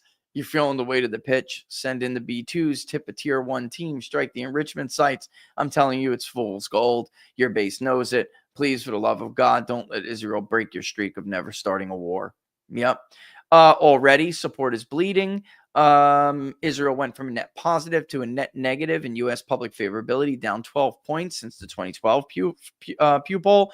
What happens when the strike fails or something goes awry? This is the point, right? Like, so everyone, who's acting like, if you have questions or you bring up these things, you're panicking. I mean, it's so degrading to the rest of the American public. Like, no one's, look at that. Look at the results of that, which is about, there's nothing wrong with how this poll was conducted. Pew has been doing the same question over and over again. Also, there's a table of Natan's. By the way, I didn't get into the Fordo versus Natan site. Thank you, Andrew, for that. This is whether or not I should probably show this. I mean, just, man, if you're in locals, you got it. You need to go to the chart. You can see the penetration, the depth that the ordinance needs to penetrate, and then based on an assessment whether or not it would work if you use the GBU 57, the impact, the main in the TANs, the main site, 40 to 50 meters. That's a possible impact, greater than 100 meters, which is some of the newer stuff, whereas they're enriching, is unlikely.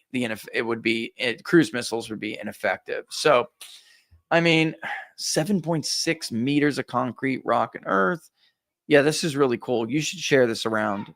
That's it. I mean, people are just acting as if like this is a high certainty this would work. And I mean, it's just crazy. So even if he does take a limited approach, it still does not achieve success. Open source munitions portal, by the way, OSMP. That's cool. Thank you for sharing that, Andrew.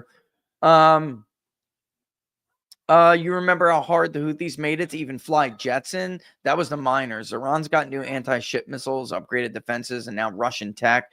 You think they've shown their cards yet? They haven't. I tend to think this too. A lot of people are celebrating, the end of Iran's ability to defend themselves. I actually think that's total bullshit. I think Iran is just being very restrained right now, and they're taking a beating. They know. Listen, you heard. Hold on. Let me close this. Chillax. You heard before the assessment by some of the foreign policy guys that we read. Iran as a country, the size of that country is huge. To think that you could have decapitated them with what Israel has done so far, I think, is the height of arrogance. This is a massive country. They have a huge army. The last estimate I looked, by the way, Iran military size, right? And there's 610,000 active duty personnel, 350,000 reserve personnel. Here's 2025. This is actually great. Iran is ranked 16 out of 145 if you look at global firepower for the annual GFP review, which is neat. These I always enjoyed this stuff, by the way, but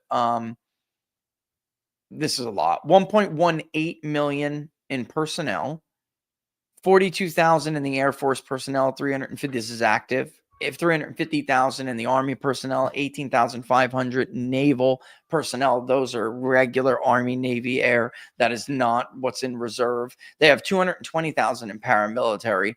I mean, this is, here we go, air power. Stock total aircraft, 551. Readiness, 331. They have 113 fighters, 52, and I'm doing readiness now, 52 for transports that are fixed wing, 77 attack helicopters. They have 4 tanker fleets, 6 special mission units, 62 trainers. Let's look at the naval, because that actually is what I would be more concerned with because of their ability to block the strait. They have, again, just so you all understand, 0 aircraft carriers. That is the only way to project power into another hemisphere. Zero, unless you have intercontinental ballistic missiles. It's just war. It's just fear mongering, guys. It's total fear mongering. They have 25 submarines. All right. Helicopter carriers, zero. Destroyers, zero. They have 21 patrol vessels, one mine warfare ship, 3 corvettes, 7 frigates, 107 total assets, and total tonnage for the naval fleet 223,395. Again, and if you're Iran, you're going to use them sparingly and you're going to use them wisely. You're not just going to leave what you need to blockade the strait out in the open to take out, especially when 25 of them are underwater. I mean, it's just, I think people need to wise up, man. I'm not saying we can't defeat Iran. I just want people to understand that. I'm saying we haven't been able to defeat lesser powers because we don't have, I don't want to say the stomach, but we certainly don't have the resolve to go into a total victory situation when it's built off BS. Eisenhower also kept us out of the Suez. This is dredge rubber, which is a lesson presidents need to follow. Don't be dragged in. Unfortunately, under Ike, the intelligence ran wild. Does Trump or Vance even have a handle on them? I think it's impossible to get. That's why I always said, this idea that Dan Bongino and Kash Patel and Pam Bondi were going to go into Main Justice in the Bureau and clean stuff up was laughable to me. They have entire bureaus and agencies that are not reformable. They need to be dismantled. That should be what they're focusing on.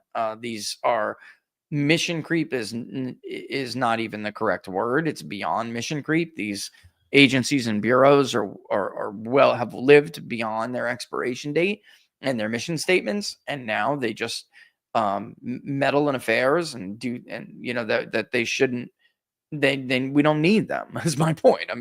They're acting as destabilizers of our country. They think they can crown kings and do whatever they please, and it's just outrageous. The U.S. experts say that to destroy Fordo, we would need to strike with multiple bunker busters to loosen the ground, and we would need to hit them with our largest nuclear weapon. Is that even an option? Know that they already have nuclear bombs, per Alex Jones. I mean, the problem is, like David said before, nobody seems to be concerned at all. Let's say it was successful and we did that. Nobody seems concerned at all of the fallout for something like that. And I mean fallout like as in a figure of speech, not nuclear fallout. But it wouldn't be exactly great for the environment, would it? I mean, crowdfund the shortfall of public polling after you pay for it. Maybe give, send, go. I mean, I have tried to do that in the past before, and people don't fund it, so I wind up just paying for it. But I mean, honestly, USA, if that was from USA Now, honestly, buddy, I mean, I don't know how we can go through the weekend without polling this issue. I feel like I would be letting everyone down if I didn't. And I'm just, I mean, if do what you can now, I guess. I mean, I'll try, but I'm telling you, people forget quick and they don't fund it. And I get left holding the bill. And that's what just happens. And that's all right. Andrew, everyone stop it. We can't take out Fordo. It's 90 meters underground. I was debating for a while jumping in and weighing in on all the issues. This lunacy pushed me over the edge. The GBU-57 can go 60 meters in concrete, and the site is 90 meters in a granite mountain. We do this, Iran digs it out, and just makes us look like fools. I've been dunking on neocons all week. I cannot stand them. There you go, Andrew. I mean, that's why they're telling him to nuke it first. I'm not kidding. They literally told him to use the tactical nuke. That's why, by the way, so many people are arguing that there really is no military solution to Iran. I mean, we can do it, guys, but we're not willing to do what is necessary. And then if we didn't go all the way, we'd be plagued plagued by this decision for years. And at the end of the day, we would just keep escalating and debating whether or not, well, now, whether you like it or not, we already stepped in the shit. We might as well dig our way out of it. I guess we'll just have to eliminate everybody in the whole damn country. I don't know, the size of Texas. It's foolish. Dan says, Rich, thank you, Dan. I'm taking a lot of shit this week, in case nobody has noticed. All right. I got people saying the most ridiculous things in the world. And in fact, to respond to one of them, I've never told you to be a neocon sucker. I don't know what you're talking about. I've lost so much respect for Rich over this week. He's turned into everything he told us to watch out for. I have never told you to be a stupid neocon stooge. I don't know what program you've been looking at. All right. And again, wording, and if you were talking about the wording of the question, do you support bombing Fordo without telling them what it's about is not a legitimate way to ask the question, or the risks. Would you be willing to take out Iran's nuclear capability if it meant them retaliating, if it meant them shutting the Strait of Hormuz, if it meant prolonged military action because of this scenario? What are you willing to risk is the question that they should have asked in the polls before the Iraq War. And then they would have known Americans did not think it was worth it. Giving them a false choice is not a legitimate way to poll it. That's why none of them have done it great yet. And that's why I do want to do it. None of them have done it great yet. But I do have to say, YouGov did a decent job. It is. It's hard to, cover everything. But I think YouGov did do a decent job so far, which is why you got the result you did, because they explained to people this would take direct military action. And it would be and Randy Fine. I don't know what to say. I don't know what to say.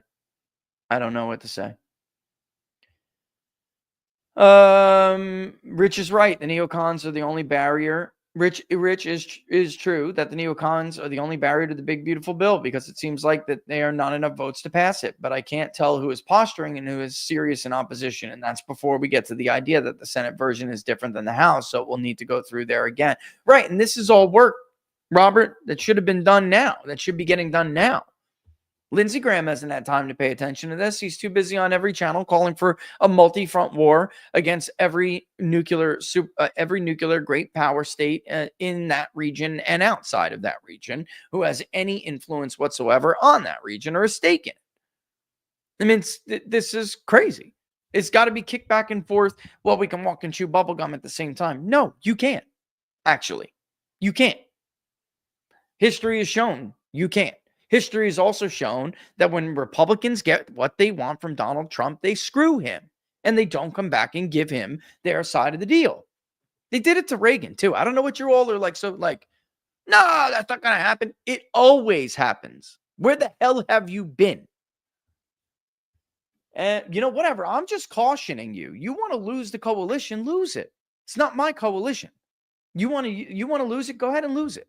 But I will be there to chuckle and laugh in your face afterwards. Just like I was there to laugh in your face when you said, oh no, trust it with COVID and Mueller and everything else. All right. Don't forget that fat slob, Randy Fine, who was never going to wash his hands and touch his kid's forehead as if it was some kind of goodly blessing after I can't read the rest of that, son of a Mitch. I can't read the rest of that. And Crazed, a little tip to support your polling. Thanks, Rich. Thank you, Crazed. I appreciate that. Is the defunding of USAID a contributing factor to the Democratic Party's inability to make payroll at the DNC? That's a good question, Blondie. That's a good question. Here's another thing. Consider this right now, right? All we're dealing with this nonsense, it was Anna Paula Luna uncovered that the ACLU and other groups behind funding and organizing these riots in LA and elsewhere, are getting your money in backdoor ways that you didn't know about. I mean, this is the thing that should be getting debated right now during the big beautiful bill. If you want to let Israel rob you of your last chance, I mean, I'm telling you what MAGA has told me for 10 years, and especially in 2024. If you truly think the country is in the shape that you have said it is, then this is not your priority. This should not be your priority, because it will cost you your last chance. I heard this from everybody. This is our last chance. Our last chance. I mean, we heard this from everyone. Well, Benjamin Netanyahu doesn't give two fucks about you. He's willing to squander your last chance. And I imagine he should. He is the prime minister of Israel. That they are his primary concern. That and his reelection. Because I don't know, in case you haven't noticed, every time the polls go south for Netanyahu, this happens. Or something like this. And believe me, my wife and I have defended Benjamin Netanyahu for years. My wife has whispered in everyone's ear about how, Bibi deserves their support and what a remarkable man he is, which I do not dispute. But you cannot dispute the record. And when it comes down to whether or not, I think my role here is to advance Benjamin Netanyahu's agenda or speak up for the people that I have been speaking to for 10 years. It's not a question. It's not even a competing decision. This is not like a difficult decision. For the same reason it looked or appeared like I was sticking up for Trump, I wasn't. I was sticking up for his voters because they weren't getting their say. They weren't being represented at the table, and they were being misrepresented. The size of them to boot. That's what's happening here. It's the same thing. I mean, what was it, Wednesday? This is not debatable. You're wrong. I'm right. This easily would cost him the state of Michigan. Easily. Poof. Just like that. Gone. Daryl was talking to Mark earlier in the week. Where's Daryl from again? That's right. Pennsylvania. Come on, guys. Like I said, that's why you keep going back to these name calling and the stupid hypotheticals that aren't really relevant because they're predicated on lies or misnomers. And then of course the fear mongering and the slandering and the mocking with the corny little words, the panicking this, That's funny because Saturday Jack Keane was in Donald Trump's ear. Yesterday, it was Steve Bannon. As much as I already did that. Okay, that was Andrews down here. Wow, so this was a lot of comments this time, guys. I can't wait to get to that when I see the gym comment. That's a good question, though, Blondie. I don't know. Can they make payroll at the DNC because they're not getting the money? I wonder. That's a good question. Since you've been doing your reps in the gym, I have been. I'm feeling pretty good. And after the show, I'm going to go do that. And I have a poll I have to start separate from this poll. And it's going to wait because I have to take care of my own health. Oh, of course, I'm going to start it tonight. Has to start tonight in the field. But I've got to take care of my health. This is why, I mean, some of these people are absolutely, I've given so much personal wealth and health, in this whole endeavor. You got to take care of your body. I'm 43 years old now.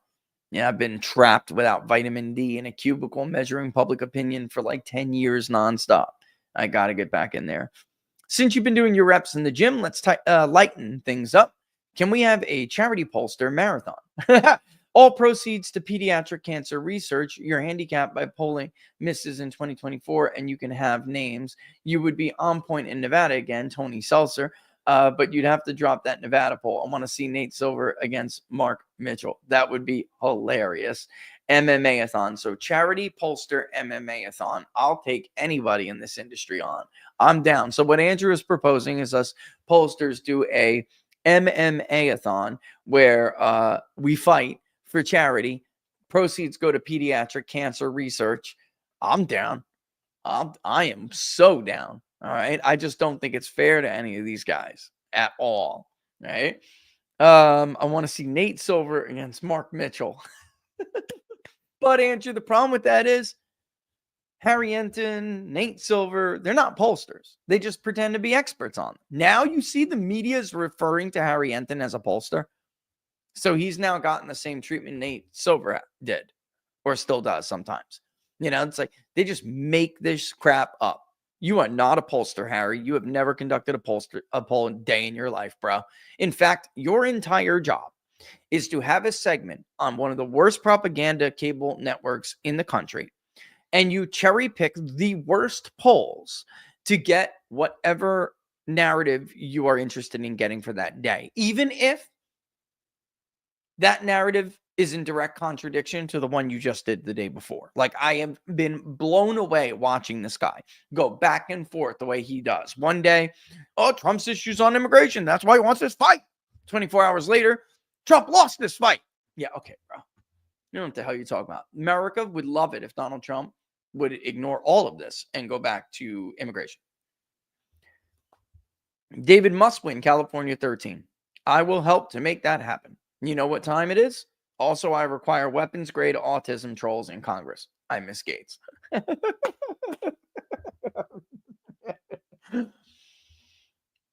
I know, and there's the people saying that they reported on the earthquake. Yeah.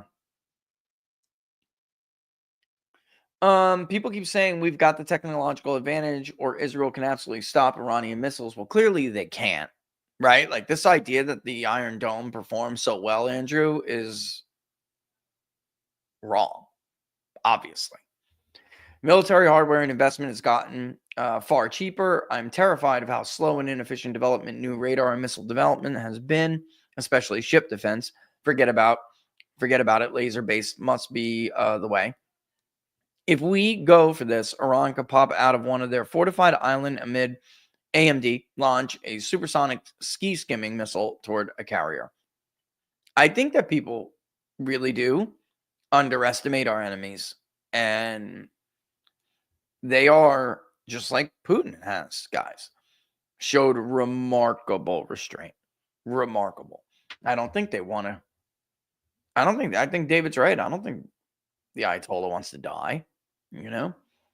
I just want to play a clip too before we go. I know it's way late. I told you guys we're going to go over. Want to play a clip from Bannon and Poso. Check this out for a second, because let's not forget, everyone's got a record.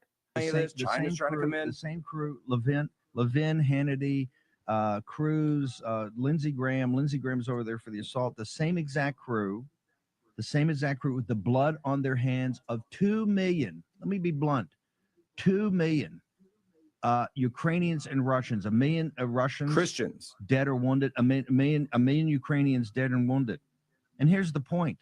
On this show, as you know from the very beginning, with talking about Professor Mersheimer, they were leading the Ukrainians into a destructive war. It's like World War I.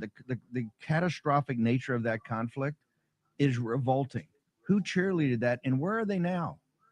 Are they cheerleading it? No, because they understand the American people are.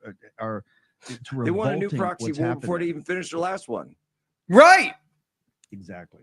They want a new proxy war before they even finish their last one. Again, I just pointed out. Think about it. Marinate on this for a minute. Mark Levin wanted to go to war with a nuclear great power on behalf of one of the most crooked nations in the world, if not the most crooked nation on that continent, for sure. At the same time, he believed that the president of the United States was senile. So Mr. Conservative, limited government, supposed to ring any bells, wanted a war that the government and the administrative state, the deep state, and a bunch of 20-something-year-old fanatical left-wing advisors would just run. Without sovereign executive representation for the voter. Does it get any more dangerous than that? I always find it hilarious when neocons masquerading as conservatives lecture other people about what it means to be a conservative. When a conservative is supposed to fundamentally be skeptical of government, believe that human nature is undeniable and power corrupts, limit it because you can't stop it. Yet somehow, government is evil and incompetent, but they can nation build abroad. It's illogical. Illogical. Tell me again what it means to be MAGA and conservative. You studied it more than I do, I guess. You've talked to more people, I guess. You've had more in-depth conversations. That's why you backed the two losers in the Republican primary, because you were so tuned in to what MAGA is. And that goes for everybody. It goes for them all. I don't know. Unless you are a lover of war, I don't even know how you can watch Fox News right now. Now we know why Tucker was removed. Because he'd unboomer the entire day. They spent the entire day boomifying the audience, and Tucker would come on for 1 hour on prime time and undo all of their hard work and effort. Trumpism, the Ukraine war, can't have Tucker at 8 p.m. undoing all of the propaganda that they pushed during daytime and that they got lined up for the rest of prime time. I mean, how many more clips do you want to see? How many more clips? Insane. Insane. He taxed Charlie Kirk just for Charlie saying that this isn't a divide. We have debates on the right. And I love Charlie, man. But honestly, I did respond to that. You might have saw my response. Very clearly, there are people on the right who are hive-minded. Very clearly. I've been running into them for years. Now, that's not the nature of the right, like it's the nature of the left. But very, very clearly, you can see it during a debate like this. All dissent is attacked, mocked. You're no different than the Democrats. You really aren't. All right. So, and Mark Levin attacks him for saying that. Unbelievable.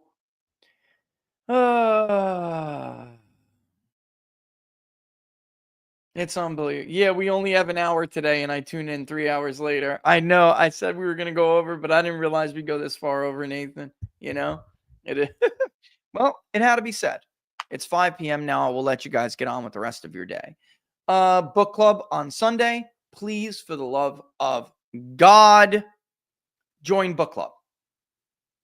So many of these myths of empire you would be able to recognize because you read Jack Snyder's Myths of Empire with us. You know this is not the same thing as Munich and Neville Chamberlain not dealing with Hitler. You know that unfortunately America is a myth-believing society. Not all of them are. We are because we're idealistic. And that's a good thing. But they prey on that. There are bad people who prey on it. They prey on your good nature. And you have to be on guard. All right? And then, of course, Mearsheimer. I mean, this idea, how could you not read John Mearsheimer? How could you talk about foreign policy and not be versed in the difference between offensive and defensive realism or realism in general versus all the nation-building bullshit you're hearing right now? The democratic peace theory is bogus. Neoconservatism is a joke in academia, literally a joke. That's why they're there. Like Dave, before my dad always used to say, but he's right. And it's actually a running joke. in foreign policy academia. If you can't defend your thesis, don't worry. Get a job at the State Department. That's where they all go. All right. So with that in mind, I will let you guys have the rest of your weekend book club on Sunday, unless I'm missing something. Am I missing? No. Book club on Sunday.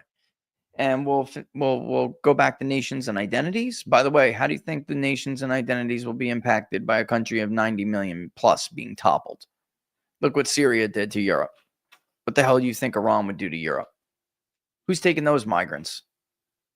Also, that's what you think, though. I know. Also, link to the public polling project is below.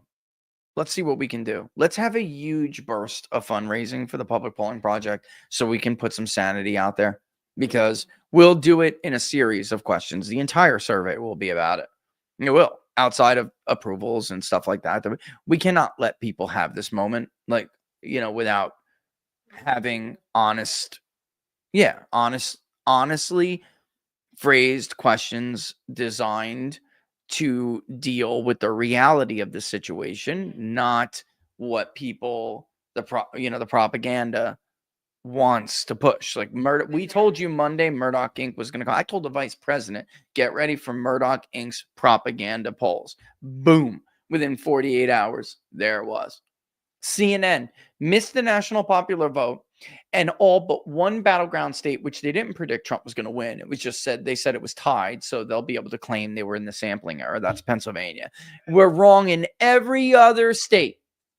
But now suddenly they're experts on polling MAGA. The entire reason these people can't poll general electorates is because they can't poll MAGA. Now all of a sudden everyone's an expert on MAGA? It's a friggin' joke. We can't let that we just can't let that be. We'll live with the results come what may, but it can't be them doing it. There needs to be an actual authority, and there's really only one in my mind, so there it is. That's it. All right, so I appreciate all your super chats and everything. We love you guys as always, and we'll let you have your weekend, and thanks for watching. You want to go ahead and do it? Take us out here, Laura, with your usual? Deuces. All right, guys. Have a great weekend, guys. Have a great weekend.